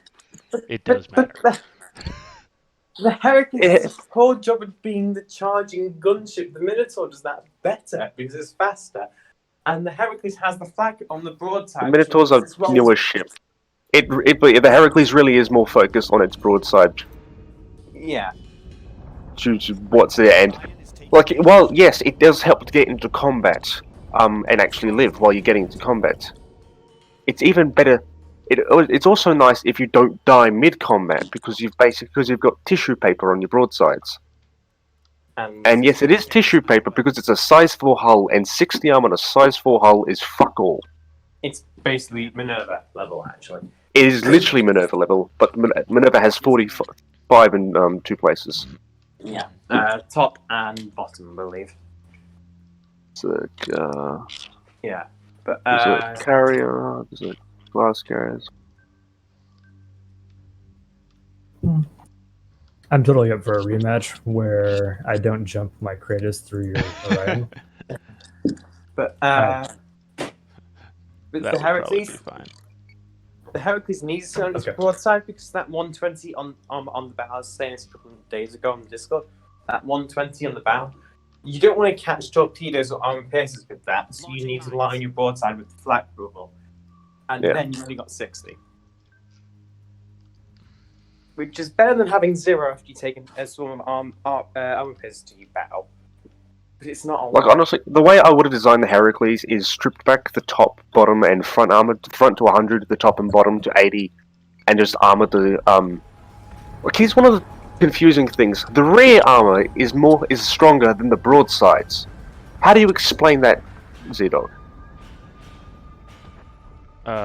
Engines are an important system. But every other colonial ship has weaker armor on the rear than on the broadsides, pretty much. It's either equal or weaker. I'm on it, Commander. It's the Minerva actually no, it's not the notable exception. The rear is one of the 45s. Did you recall your squadrons again? Look at him trying to avoid all these mines. If only. Yeah. The Janus is another good example. I'm on it, Commander. Only 80 rear armor, which is one of the weaker armor faces. 45 for the Minotaur. It's not a 45 for the universal thing. It's one of those cases of, you can only put armor in so many places. When you've got a ship whose primary purpose is, I need to get into range and deliver guns, you need to armor the thing that lets you get there and the thing that lets you survive to get there. But they didn't armor the. Let's just. Well, yeah, okay, they did that. But they You're didn't more, armor it's the easier to thing hit the that broadside than you it got is to there. hit the arse. That's the thing, though. It's easier to hit the arse than it is the broads. The broadsides than it is the arse. Yeah, they armored the bow. Okay, yeah, like you need that to be armored so you can charge in. But not the broadside, just where the ship lies when it's in Yes, battle. Commander. Like, it's a bit like armoring someone's legs because they knew that to run into a battle, but not actually protecting their chest. I think that's just one of those cases of, game balance versus, Yeah, reality.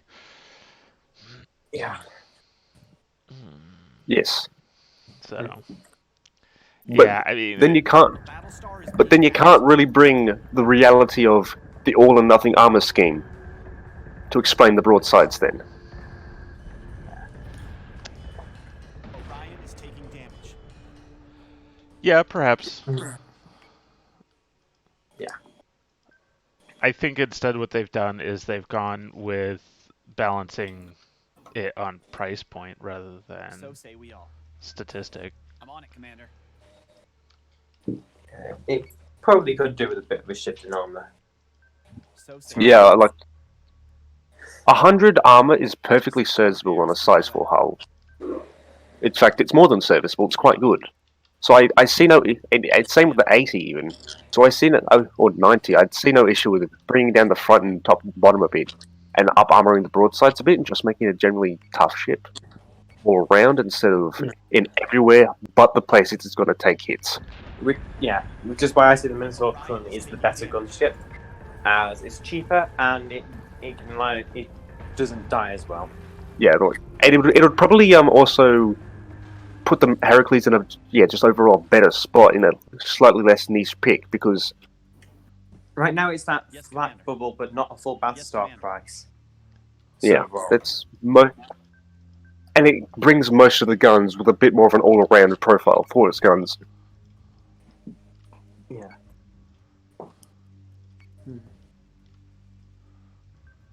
Yeah, it does, but it also just doesn't really seem very battleship to me when you consider that the Atlas has its armor statistics 140 on top. That's more than the bow, and then on the left, right, and bottom, it's 120. Then the rear and front on the Atlas is 80, which means it's more, on average, more armored than this quote-unquote battleship that you were trying to say it is. As I said, it may be more like a battle cruiser than a battleship, but I'd put it more as a super cruiser. Yeah, it's not how even would really you got define the a speed super of a cruiser? I've cruiser. never heard this term before. Have you heard of the Alaska class? 9 No. 12-inch guns. I'd like to point out the Scharnhorst class has 9 11-inch guns. Isn't the Scharnhorst a battle cruiser? Battleship, technically, due to its armor. Okay, And there was plans to give it 15-inch guns. but the Scharnhorst was designed in 35, and I'll bet the Alaska is... You'd be surprised. The Alaska is also got It's 4 Kingfishers or Seahawks. Interesting. There were 3 of It them wasn't- scrapped. In It's, commission from 44 to 47. It's 10 years of progression there's a later, difference between half of design which and is commission. wartime There's a experience. very big difference between design and commission. Yeah. Let's see. Because I actually read this, and Well, but that applies just the same to the Scharnhorst. Let's see. Being launched in 43.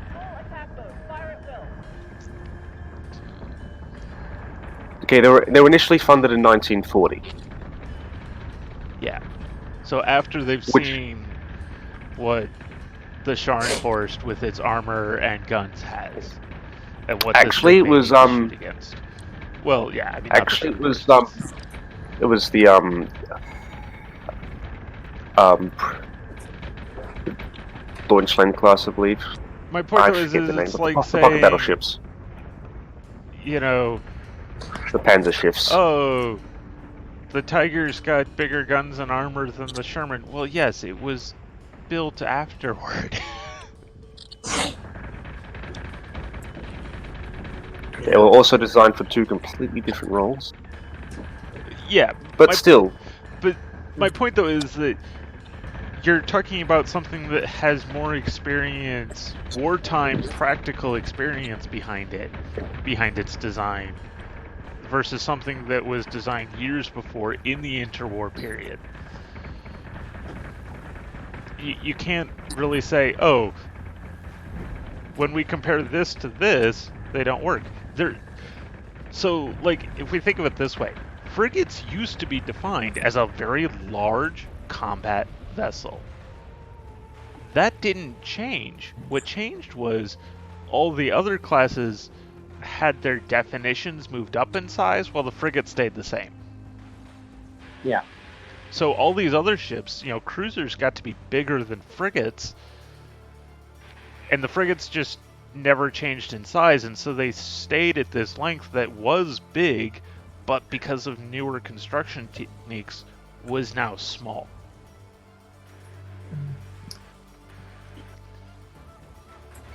Give me like 5 more minutes, and I'll be ready for a rematch if you Okay, want. sounds good. I forgot what we're talking about.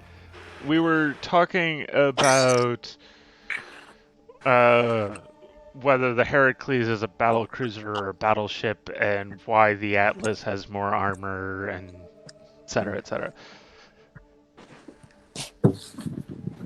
Battlecruiser, battleship, and then I'm over here like probably supercruiser. Oh yeah, yeah. Yeah, I'm all caught up now. Yeah.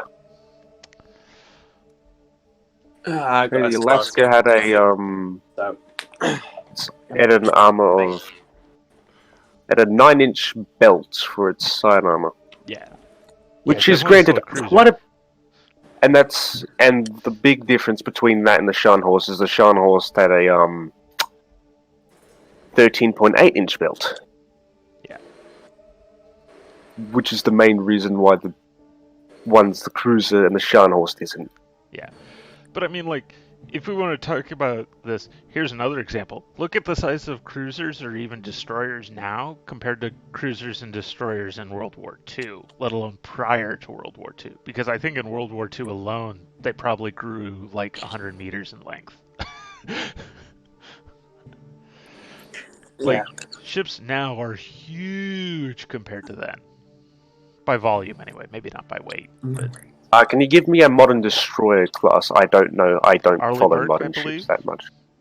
I mean, I gotta go. 'Cause, Arleigh I've Burke got is a maybe slow not the best skate going. example just because its original design was in like the 60s.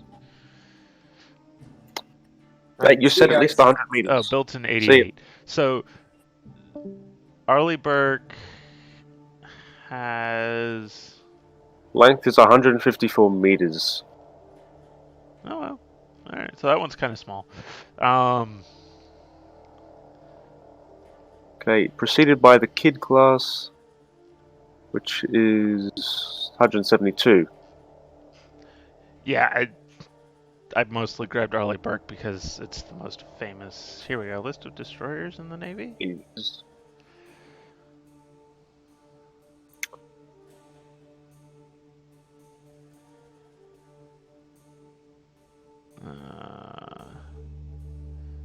probably a light battle cruiser then. That's what I got the Heracles at.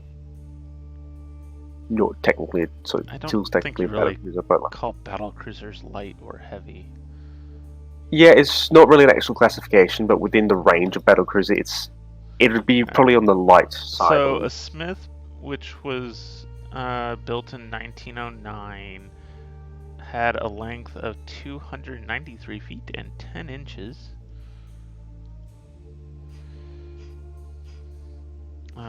Yeah, I forgot you measure things in feet. Well, I measure it in meters. divide by 3, so it's just under 100 meters.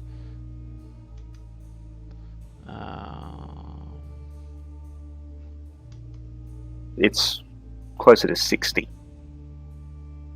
What? It should be closer to 60. No. A meter is just over 3 feet. 3 feet. So if it's almost 300 feet, divide by 3. I thought you said 200. Oh, did I say 193? That would make more sense. No, 293. Almost 300 Okay. feet long. Yeah, so around doubled in size. So Use the destroyers. yeah, that was the Smith. Those are gun destroyers. Let's see. Doot.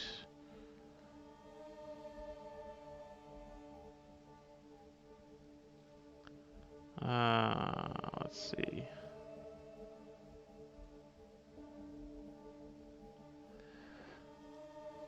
Gearing class, which were built shortly after the war, are 390 feet.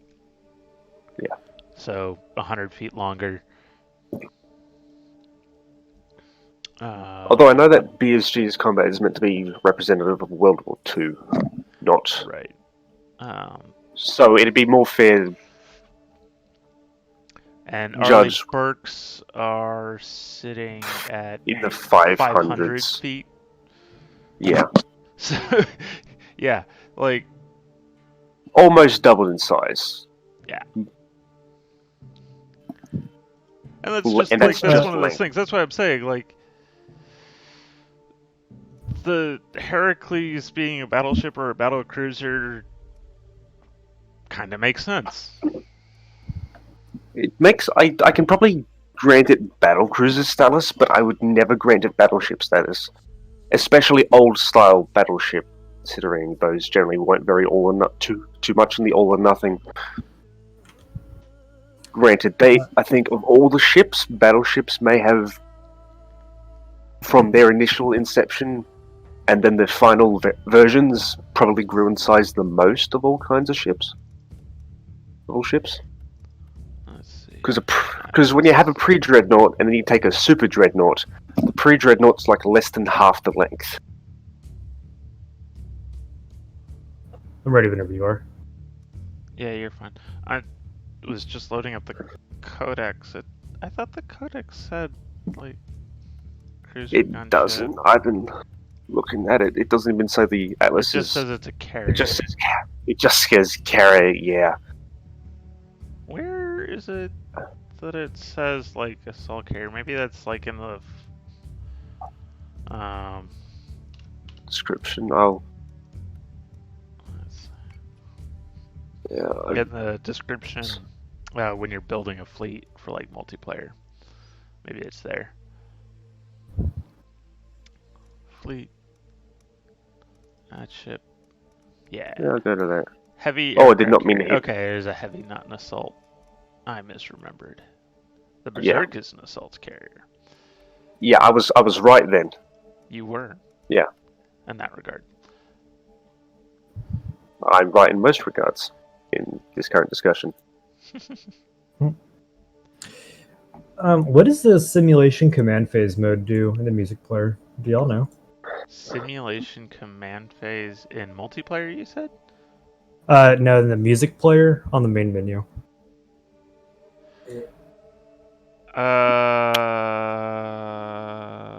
I was just messing with it for a second, but we don't worry about No, it. you're after. fine. I'm trying to think. Simulation command phase. Like, is it the music plays during the simulation phase and not the command phase, or? Probably. The full song plays during the simulation phase. The command phase just gets like a more backgroundy version of it, so it's not interfering with your thoughts. Personally, I'm not the biggest fan of this. I would prefer more of a full-on thing the entire time, but it is a nice thing. It is also a nice unique feature of the music, but it's just a bit of a personal preference thing.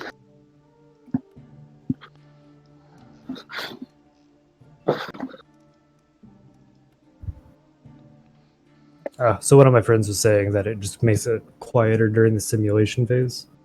It does a bit more. It also Oh, takes it's an out some of the option. I words. gotcha. What does it do, Commodore? I know that at least normally within the game's music, it not only makes it quieter during the command phase is quieter. It also has a bit of the song taken out. Mm.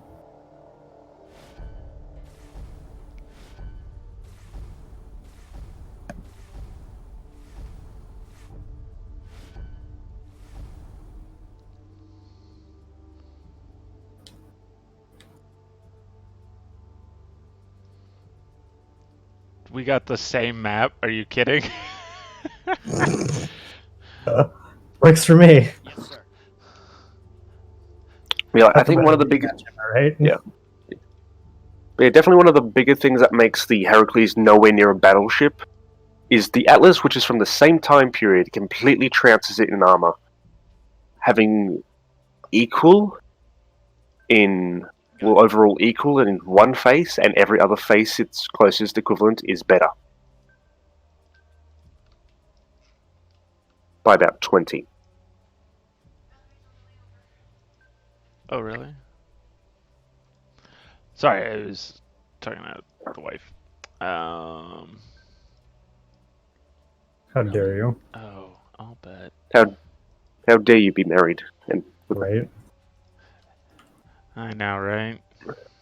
The nerve of some people. how dare you be of drinking age? Jealous much? What is it? Right? What is it in Australia? Is it 21 still? 18. It was never 21. It was in America, or it is in America. I would say it's 21 here in the U.S. Yeah. Yeah, I 18 in passed Australia. that a bit ago. Exactly. How dare you? Dude, I realized I was That's not very 25 the Puritan other of you. day. I keep realizing I'm 16. Oof. It's shock enough already for me.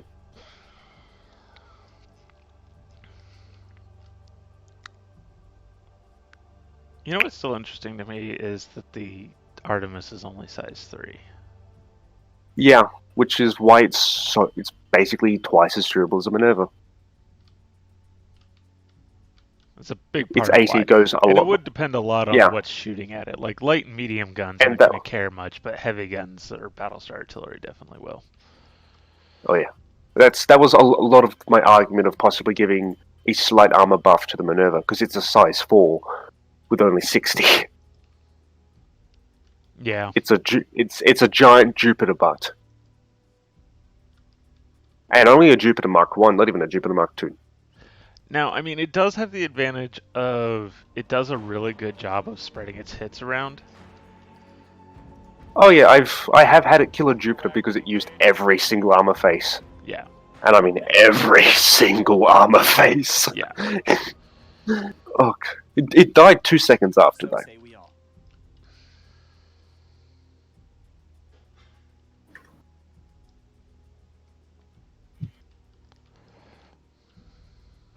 Yeah, the Minerva is probably something that I feel like it might just need a little bit more vertical mobility now that I think about it, compared to other ships.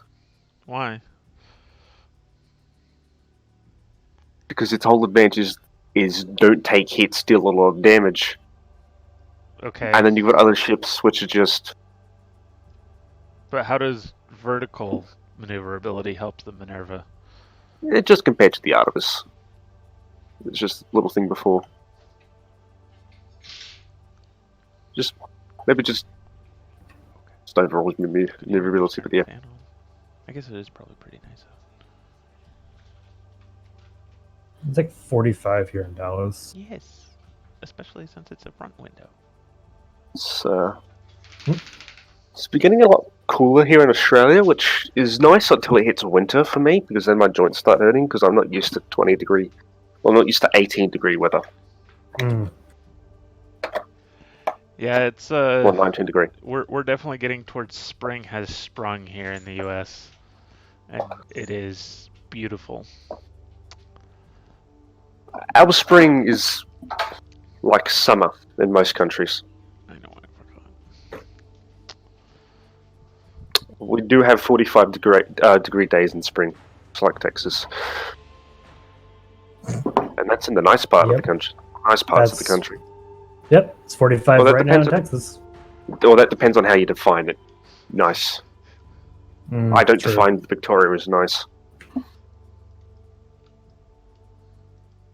I Wait, is that define it as- 45 degrees Fahrenheit or Celsius? Oh, Celsius. Oh, 45. Ugh. I forget that there's a different way to measure heat. Yeah. Holy shit, that's cold. That's Holy cold for shit, me. that's cold. Oh Yeah. god, my knees would be dying. At That's, 45 no, it's Fahrenheit? 45 degrees. Bruh, that's Yeah. not even freezing. Yeah. Still have another 13 degrees to go, man. For us, we'd I have mean, another Texas 45 is- degrees to go. Most of it pretty warm and doesn't get that cold very often, but That's fair. how many fighters do we got over here? We got Enough. Yeah, like the This coldest it is- usually gets, from my experience, in most of the lived-in parts of the country, which is basically everywhere but South Australia and Victoria and South New South Wales, is like 16 degrees at the coldest on a day.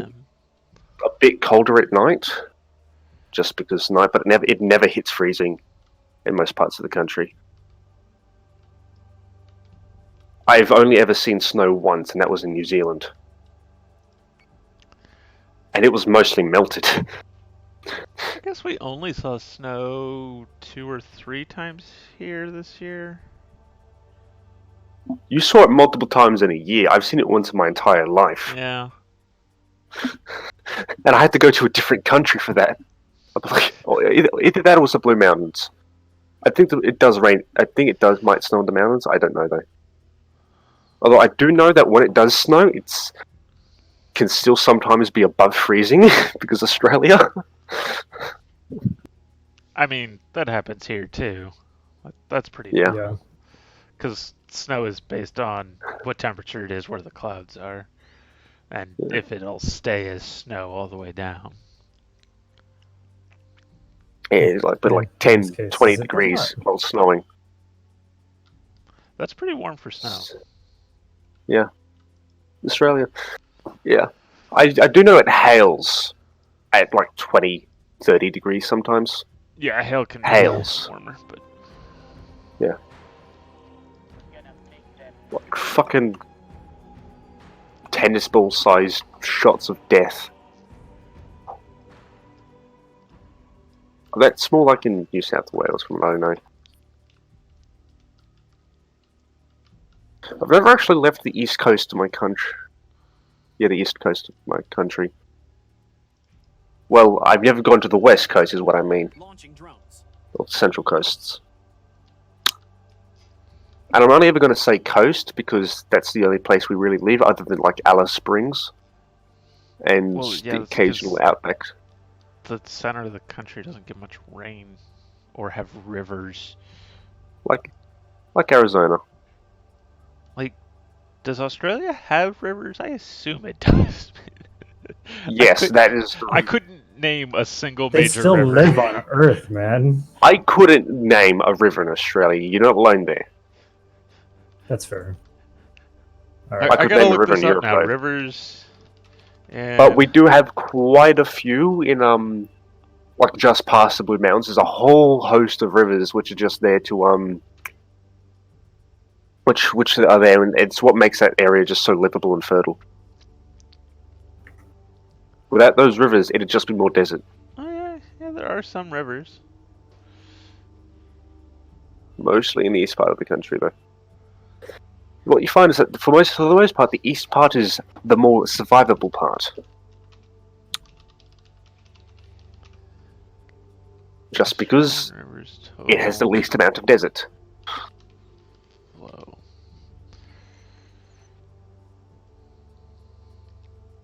And there's also the fun of in Queensland where you go from 45 degree heat wave to flash flooding. Yeah.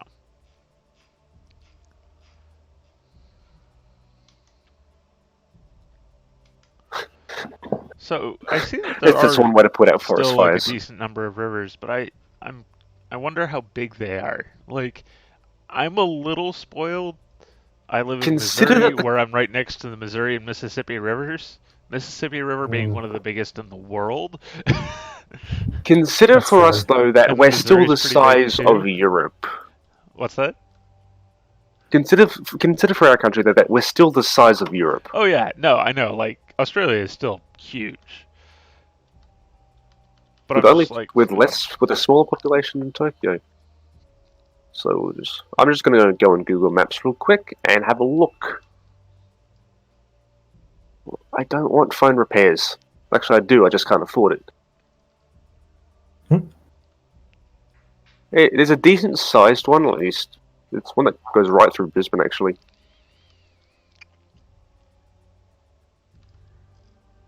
that would be the one that the Sydney Opera House is built on top of, right? No. No, duh. That would be in Sydney, not Brisbane. Derp derp. I'm The awake. Sydney Opera House is built on a harbour. Is it? Oh, I thought it was a river. All right. Well, It's fed into by rivers, but it's a harbour okay. That's fair. called the Darling Harbour. Got it. You.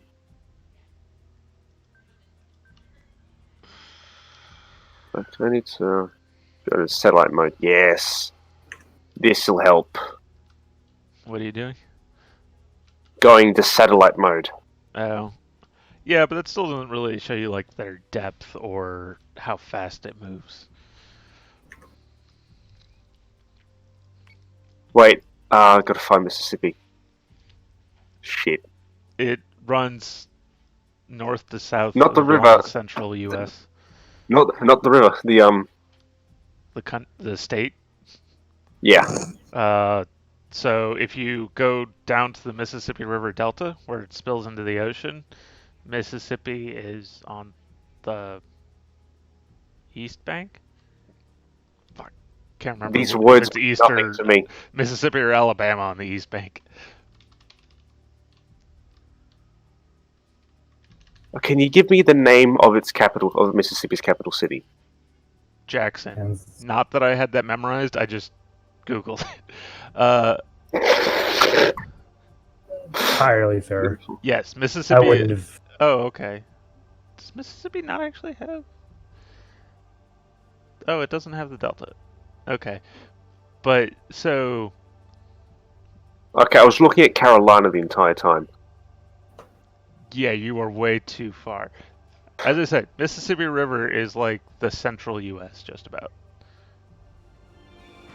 There's Missouri. So Mississippi's down at the bottom. It's got some coastline. Oh, there it is, right next to Alabama.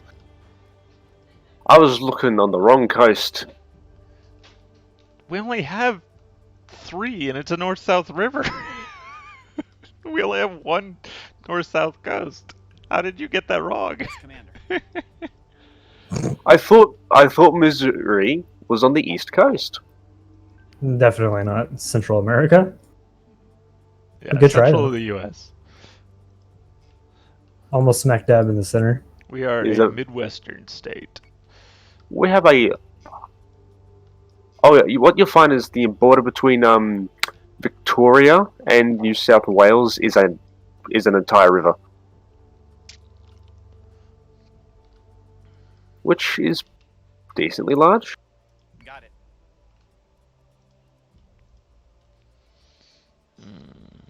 Not as big as the Mississippi because that thing goes across the entire US.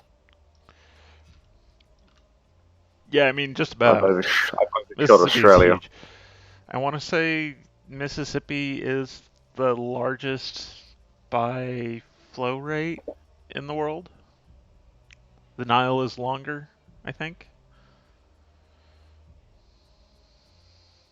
You say these words, and I have no idea what they mean. So Mhm. the Mississippi River releases more water than any other river in the world. And the Nile River in Egypt, though obviously not only in Egypt, is It's longer really, than the really long. Mississippi. I The think I Nile remember. River in North Africa, I think, is the best way to say it. Fair. Okay, make that North Central Africa, perhaps. Yeah, it goes. It's long. It goes down there. Yeah, it goes all the way down to Uganda and zoom out a bit more. I say it Tanzania more in the context of Egypt only and because I Kenya. don't think it becomes a very large river until it gets into Egypt. I think until then it's a pretty small one. Hostile unit. Egypt's portion is probably the smallest portion. Hostile unit. Right, but in terms of how many gallons of water flow through it, it's pretty small until you get like halfway through Egypt. Like there's not that many springs that feed On it, into it. Commander. Yeah. Now you need to specify these things. God, I saw green and I thought, oh, is that grass? No, that's the river. Why is it green? Confirmed squadron. Oh, it's not green. Yeah, that's a really thin river. The Nile. Yeah, it's Yeah. It doesn't produce much until you get well up into Egypt. Yeah. If you look at the border between New South Wales and Queensland, once it stops being a straight line, that's where a river starts. Confirmed squadron One of target. our larger ones. I mean, we use it for a border, for Christ's sake. Well, Oh yeah, rivers as borders is pretty common. yeah. And there's actually the river. Huh. The river that we use as a border between Victoria and New South Wales also flows a bit into South Australia, Vespids. and then it flows out the other direction into Lake Alexandria, which flows into the ocean. Oh no, that's an actual lake. Oh wow, that's really long. Which is right next to Adelaide. So that's the source of whatever the hell this lake is. The Murray River, that's what it is.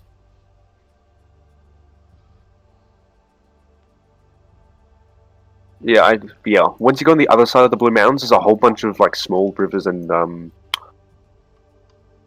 just lakes.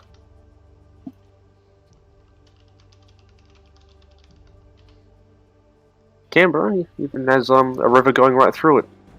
Yeah, it's like the really small rivers.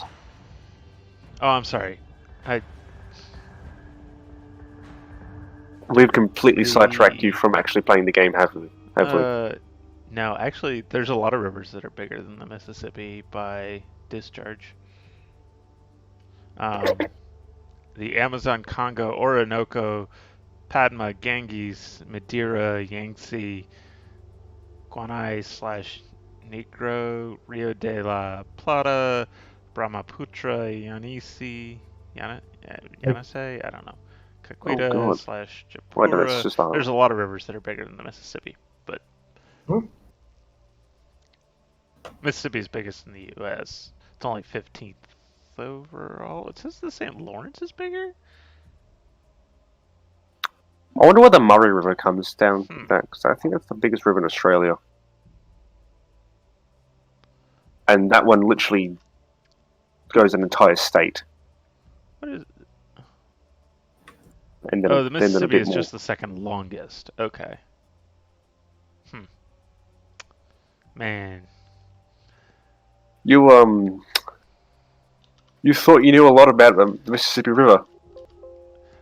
So Australia doesn't Turns out you knew even nothing. make the list on Wikipedia for list of rivers by discharge. Yeah, that's fair enough. Doesn't even make the list. Oh, that's funny. Yeah, the Murray River's long, but that's about it.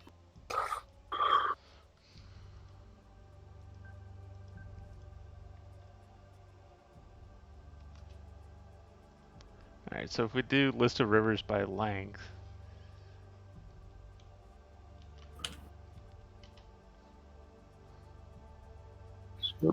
I know the Danube will be on Murray, there. Darling, Kulgoa, Boulogne, Katamine is number 16.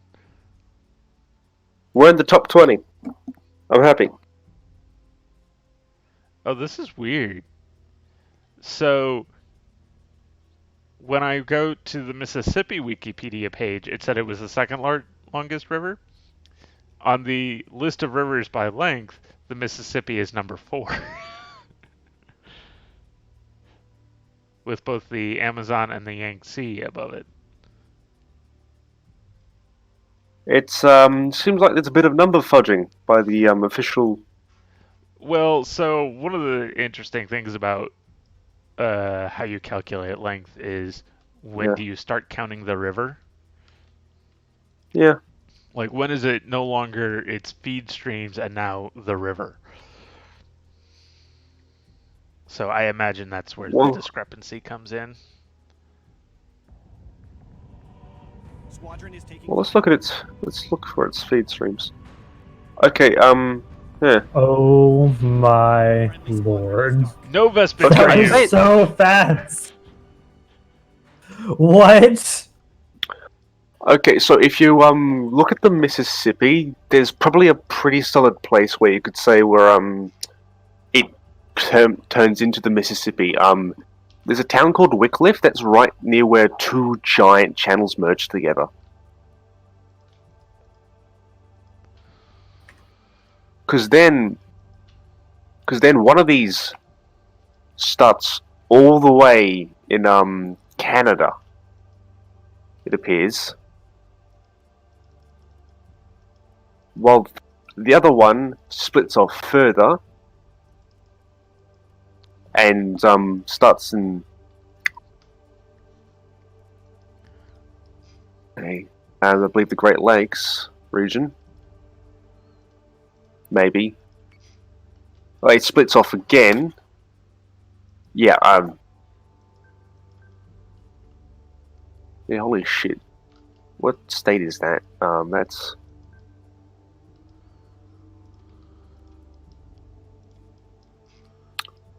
so it appears the Mississippi may just become the Mississippi in Kentucky.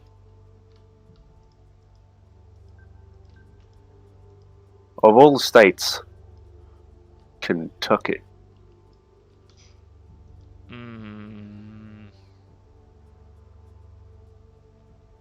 If I recall, Because that's where two no, massive you're channels. going the wrong way. I want to say that's the Ohio River. Oh, is the Mississippi on the right side?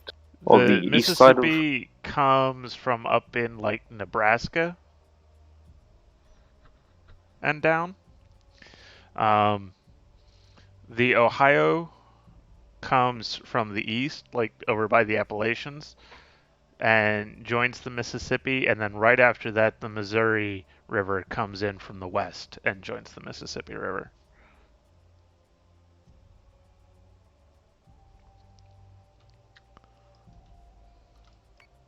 Well, when I track the Mississippi, it okay, it starts in Lake Superior, so it doesn't quite What? reach Canada. No. I'm following the leftmost channel. Is that the right You've channel? made a mistake somewhere if you got all the way to Lake Superior. Yeah, that's up in Michigan. More specifically, the Mississippi River going backwards cuts west of Lake Superior. Lake Superior is a different river basin, and all of the Great Lakes go out east into the Atlantic. Squadron is dark.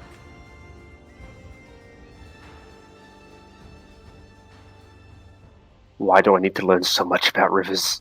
You don't. But you're curious now, so... I'm really not. I'm just fucking Apparently confused. you are. I just want to end this... Yeah, I'm giving up. Back on... We're doing that whole... What could be considered probably a proper battleship if you just have actual battleship purely focused on battleship in the Imperial era. Because we know ships as big as the Atlas exist, so that's a baseline, and as ships as well armored as the Atlas exist, and that's a bloody carrier. Launching drones. The thing has more armor on a certain face than the Jupiter Mark 1. Right. Only the Jupiter Mark 2 matched the Atlas for the strongest single I think facing. this is more a case of they ended up with so many Atlas built, or they just like didn't bother building many frontline ships or like direct combat ships. They mostly were building Atlas, and so they got attacked a lot, and they wanted them to be armored to take it. But if they were building mostly Atlas, would they be mostly being attacked by Atlas, which have terrible guns? Well, no, because they weren't fighting themselves. The Atlas was... Which faction was using what ships? I don't know. Yeah, I don't remember off the top of my head. I'd have to look it up. Actually, that could be. This could be a ship. Like, this is why the Atlas is so armored, because it's the one that kept punching the Atlas's face in.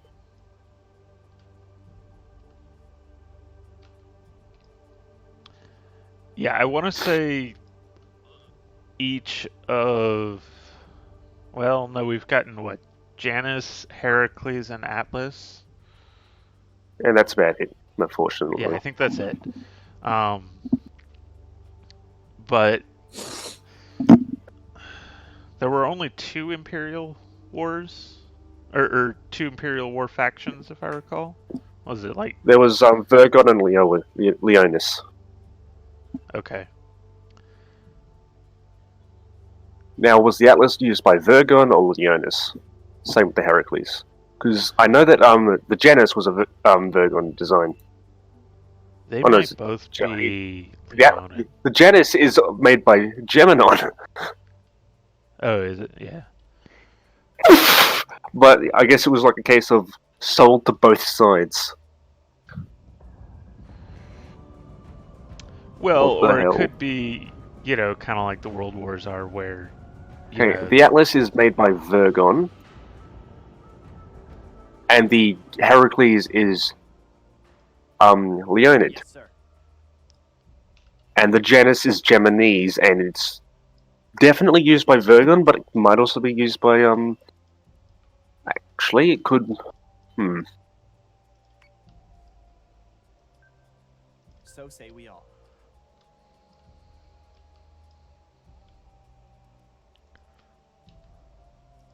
Okay, now the Janus is currently the most interesting ship backstory-wise, because was it used by both factions, or was it just used by Virgon? Well, or it could be that they were an ally of one of either Leonis or Virgon.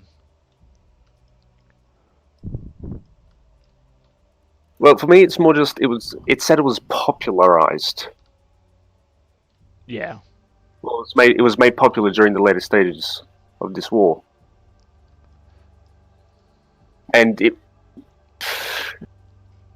So that's why I think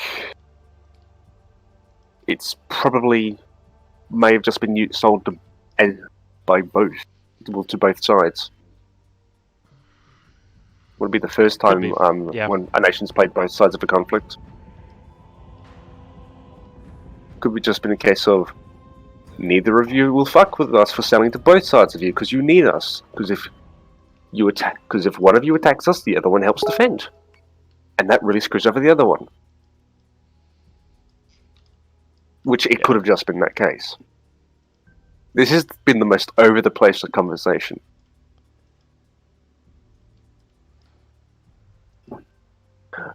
From virus mines, the cluster nukes, is the Heracles a battleship, to rivers. Hey, these are all And to- important topics. It is. 100%. I fully condone that message. I'd probably I'd probably say that Janus is probably just something used by both sides, just because Gemini's like, I'm going to make money from both of you, and if one of you attacks me, the other one will defend. And that really screws over you, because now you don't get the stuff that I'm making for you.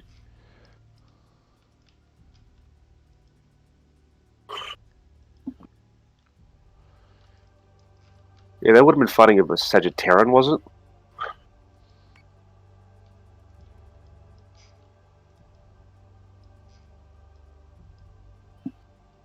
Yeah, I personally wouldn't mind seeing something else. Just like...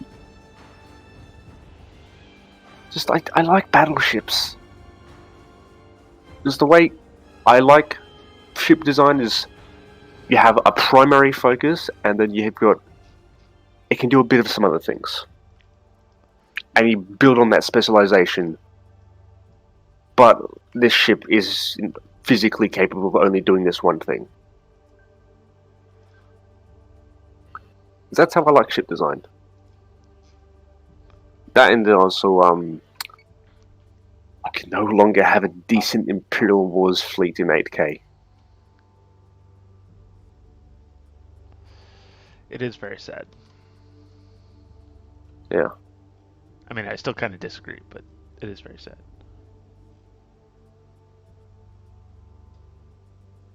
And then also just, I wouldn't mind having a bit of fun just messing around with like, oh, battleship type artillery, which is like 4 damage, but you have like 12 of them per battleship on top, and it just wrecks face. And due to a lack of the sub, Daka, and welcome to the chat. Yeah. I don't really use Twitch, so I thought I might just hit you with a sub. It's a good sub. What You is won't it? disappoint, I promise. I appreciate it. It I guess helps it's- make the present unemployment a little more, Ooh, a little less Sorry to painful. that. Sorry to hear that. Friendly squadron is dark. Yeah, it's not been super great. I'm guessing you work construction? No, programming, but oh hey, hello, War Driver. Hello, what kind of programming do you do? Whatever I can. If you prefer, I to like talk doing offline, back-end that's stuff the fine. most.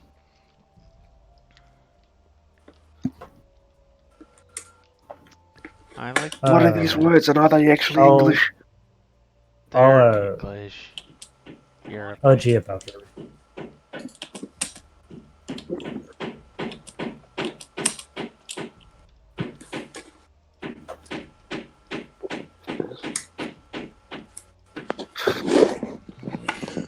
Let's see. And that's.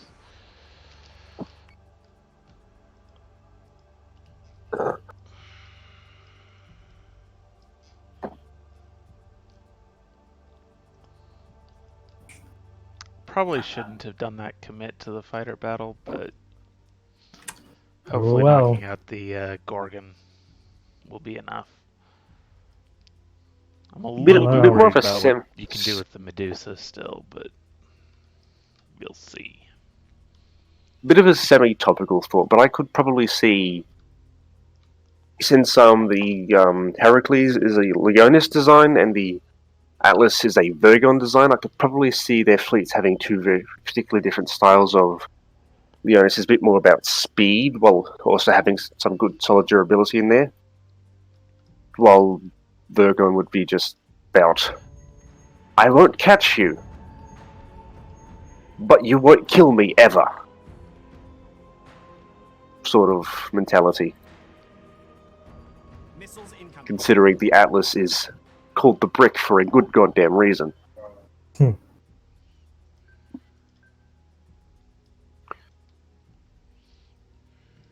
And I could So you probably had a see total like of a 8 lighter, squadrons. and I could probably see like a lighter, more medium carrier being made by Leonis that they used in the war, and as a Virgon counter to the Heracles of just a very heavy battleship.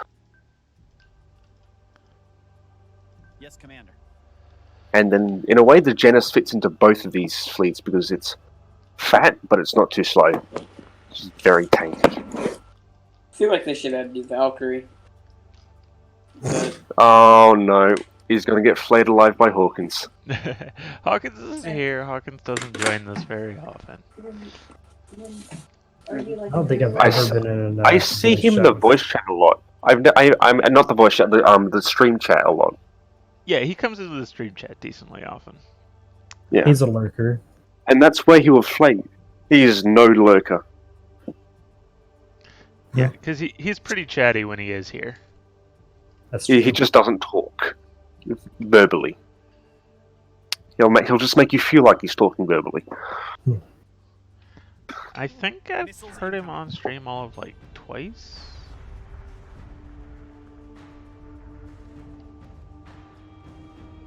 I've just never heard the man. Well, don't judge me Makes for for, wanting he does make for a very interesting discussion, though, naturally. Yeah, what you'll find, Doctor, is that the general consensus between most sane people is a Valkyrie predecessor.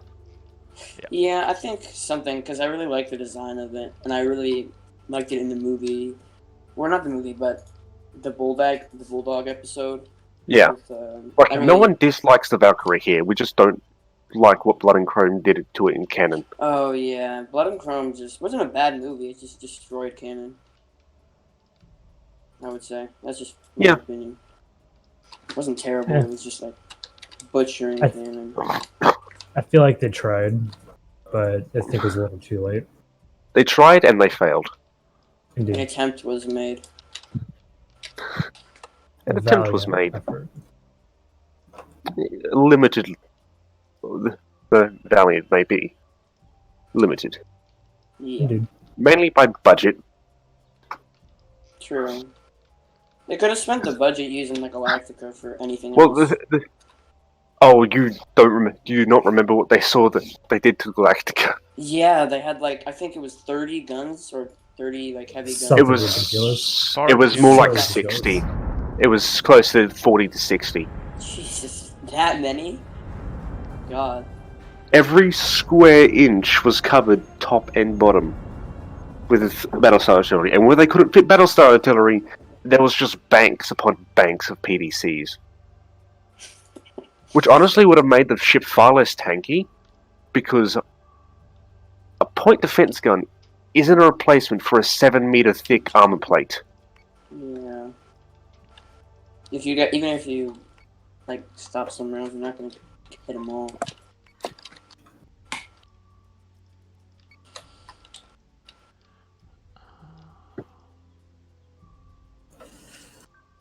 I'm on it, Commander.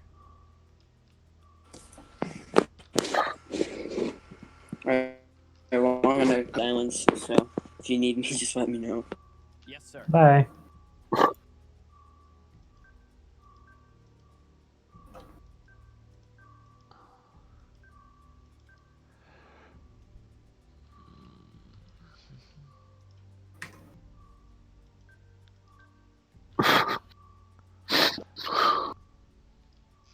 Oh.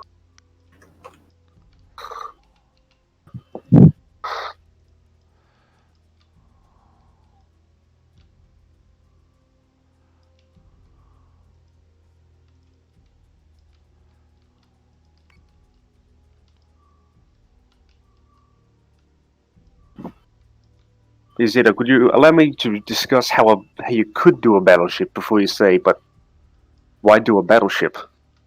Yeah, I mean, definitely. The only problem with doing a battleship with the way the game mechanics work now is jumps aren't precise enough to put a battleship directly on your target. And since it would be so slow, anything that can't outgun the battleship would just outrun it.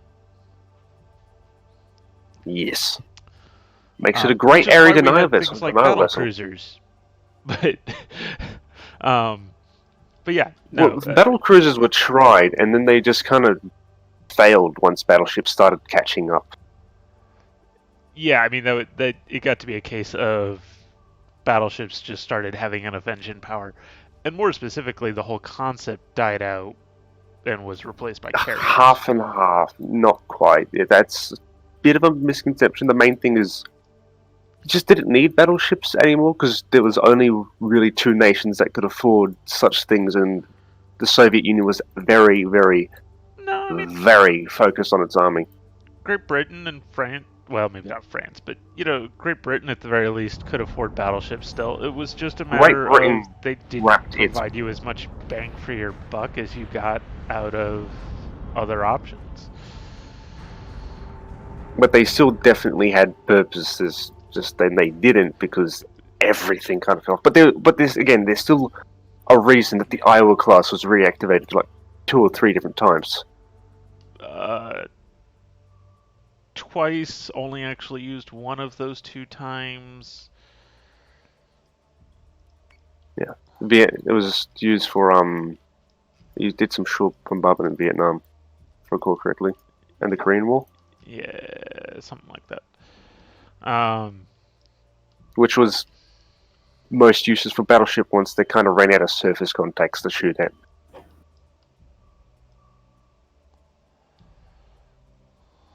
Definitely a great carrier escort thing though, which is They're more how okay at it. The problem see it is the range advantage that fighters give you just obsoleted the whole concept. well, that's why I say carrier escort, because the surface ships that can get close to a carrier don't want to because there's a great big stonking battleship there.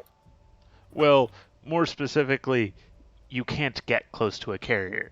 That's Yeah. the kicker. it's That's- not a thing that happens. Now, you say that. Well, between cruisers and destroyers and the fighter coverage and submarines, it pretty much, carriers aren't threatened by anything. Sweden begs to differ. Diesel electric boats in general just beg to differ. Granted, you don't bring a battleship to deal with a diesel electric boat. You talking about submarines? Yeah, Yeah, battleships won't defend against submarines. Battleships themselves are a target of I submarines. quite literally just said that. Yeah. Yeah. But then there was also a reason that the Soviets made Kirov, but then that's a glorified missile silo. Glorified nuclear-powered missile silo. It's just the guns themselves on battleships, but I do personally feel like I could see some benefit in a very limited use of just a very durable ship in open conflict against an equal foe, and there's just no equal foe left for America. Russia and China with its new build program. China's got half. It's just nowhere near the US economically still. Especially now. Their economy's just mildly gone down quite a bit. That's Due to a temporary, and certain the US suffers just as large a problem. Yeah. We'll see. Anyway, you Only wanted time to will tell. discuss Battleship in the game. Yeah. Personally, I'd Star is being hacked. do something like, I don't know. I guess you'd need a points range first. What's that? Well- 1750? 1700? It'd be at least 1500 probably. Yeah. Because I'm probably thinking something that can probably outgun a Jupiter overall, but it doesn't have any of the other features or even the durability. This is quite the same level of durability. Maybe just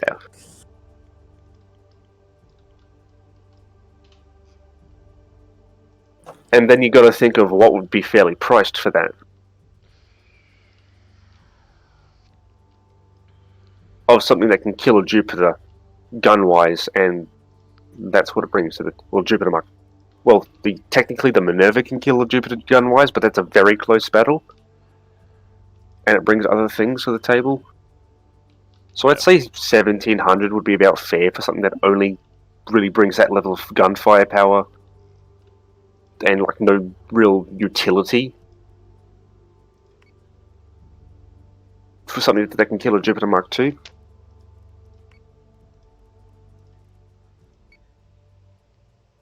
And then there's the going about of how do you arm it with enough to really do that. Which for me, I'd do something like the whole battleship cannon that was brought up before, like 4 damage, effectively heavy gun / battlestar artillery. Maybe just go, fuck it, 12 of those.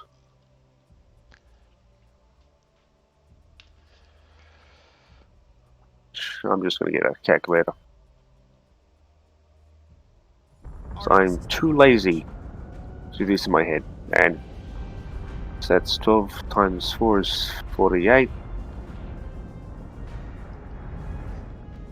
And okay, where's the clear?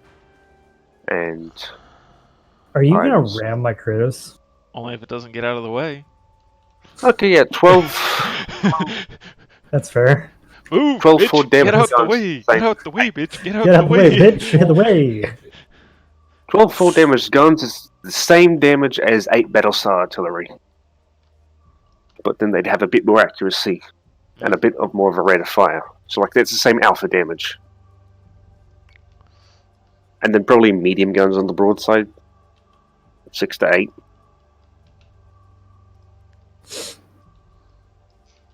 And this will just the whole it'd probably be a size 4 hull. I'd probably give it something a bit in between the Janus and the Atlas with the speed. Like bit faster than the Jupiter, but like 5 meters a second. So or just make it either like 95 or 100 meters a second in speed. And then armor, probably 60 at the rear. Or hey, actually probably 80 if it's an Imperial era. Then I'd just say 100 everywhere else and call it a day. You only have one Although Cerberus, you only have one that's Cerberus. probably not what the devs would do. So it'd be something probably a bit more, say 80 bottom, 120 front. Probably would that get you? Although 120 broadsides would be overall better. And if you, yeah, you gotta. They're like, I know that the Imperial stuff really likes having strong top armor and or front armors. Just one really good facing. So No, I probably. mean, and that could be as simple as, FTL was even less advanced then. Celestra is taking damage. Yes. Is taking damage. Ah, got the Medusa. Whee!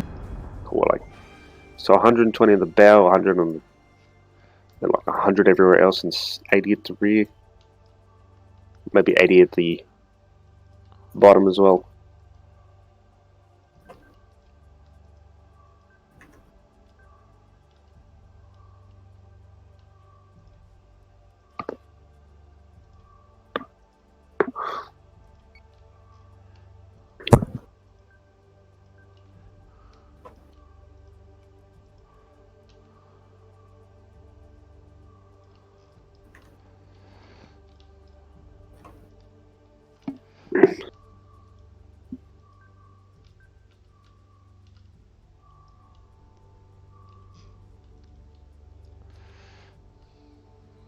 That'll be the end of the Kratos, and the Cerberus will follow not shortly after.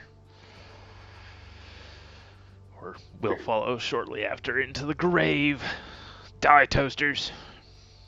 I just Where Docker's gone? like your enthusiasm.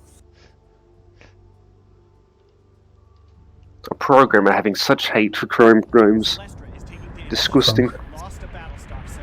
Minerva is taking damage.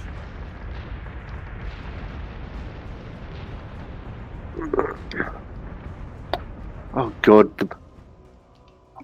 Good I'm just God. imagining what a Bogan Cylon would be like. Like a Bogan Cylon Centurion specifically. Or an IL model, something like that. Fucking. That'd be interesting.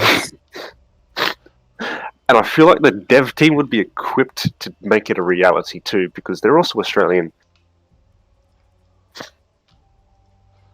You just take a local man from Bathurst and just dip him in a chrome bath. And that's probably what that'd be like. Oh god, the metallic mullet. Metallic mallet? Mullet. Mullet. Yeah, it's one of the pretty important bogan aspects is the mullet. That, thongs, shorts, singlet, and a permanent beer in the hand. Alright. Thong and Also singlet? a very... Yeah. Thong is a different thing than what you think in Australia. It's Is it the flip-flops? Footwear. thong. Is, yeah. Flip-flops. Yeah, we call those thongs. Yep. Oh, that's fair. I Yeah. took a Battlestar is taking criminal damage. justice summer course back in like middle school that where you get to visit a prison just to kind of see things and whatnot. Oh, That's a And great way to the terrify teacher kids. had an entertaining story of having taken a student there who was mortified when asked to take off her thongs. When awesome. really the guy meant her flip-flops. Yeah. But the poor student had thought that the security officer was asking her to take off her underwear. No. Bear in mind that, like me, she would have Honestly? been middle school aged. Yes. Which would be a very creepy thing, but that's still for me that'd be something that I'd never want to clear up as an overall thing, population-wise, because that'd just have so many funny stories. Exactly. For example, that one. Good match, Isolated Rainbow. This was good. Indeed.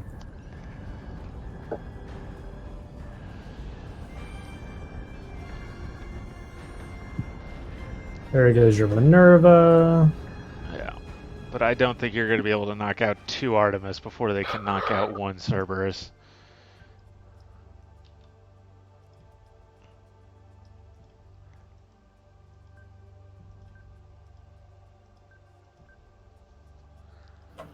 It definitely would be interesting to see how the devs would approach just the battle style without flight pods.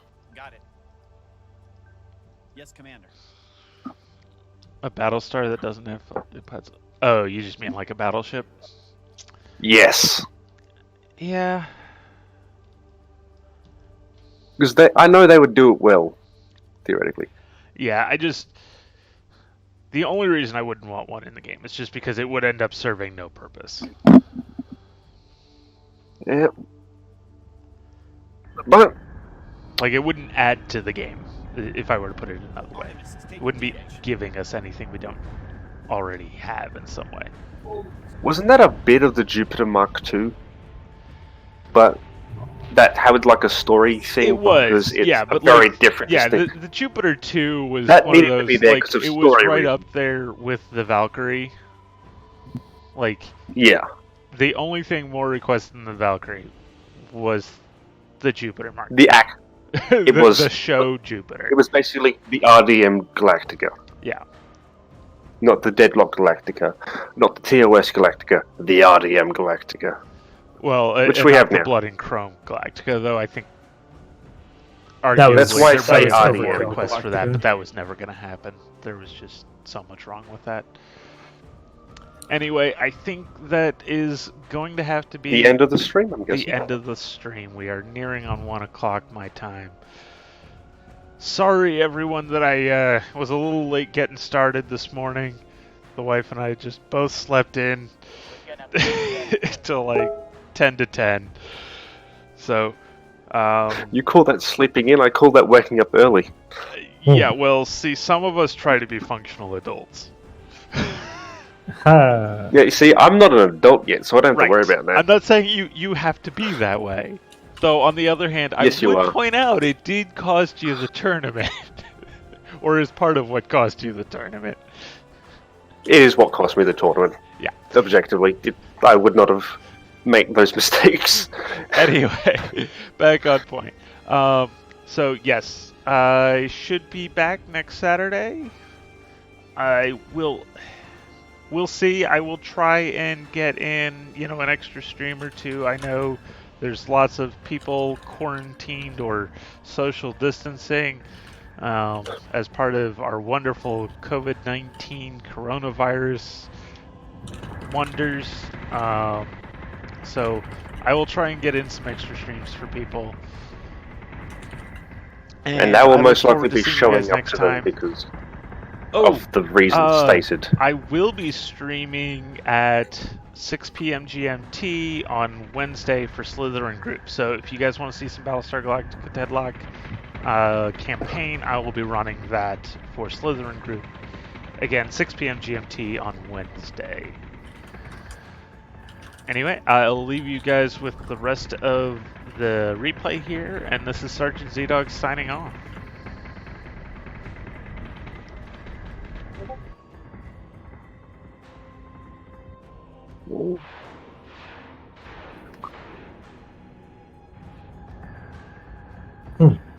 What's the It's topic? all on topic. You're from America, so naturally it's always on topic 100%. when you've mentioned something in America. Also, holy crap, you've got so much time in Warframe.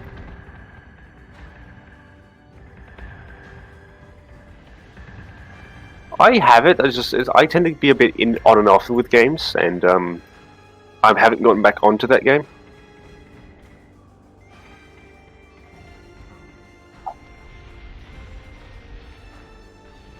Yeah. Yeah.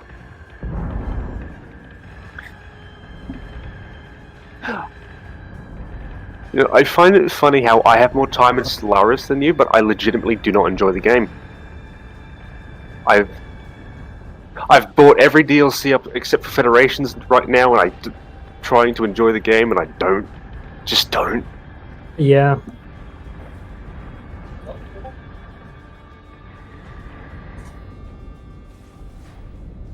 Like, it's like, from my point of view, it's just boring because it's either really bullshit or very easy. There's no in between. Because the AI either has to cheat ridiculously to outpace you, or if it doesn't cheat, you just completely trounce it. And the only Australian multiplayer group I know puts on 70 different mods. I'm not exaggerating by much there. That's overkill. Like, they have a standard mod list, and we're not going to add a ship set unless if a certain amount of people ask for it. I'm done.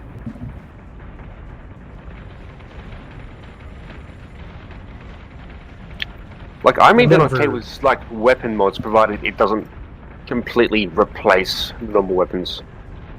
Yeah.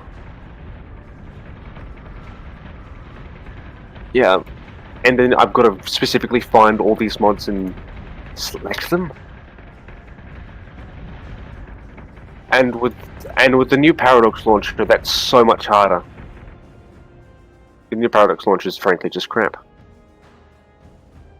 I honestly, quite big anger at Paradox right now for what they've done in Hoi 4.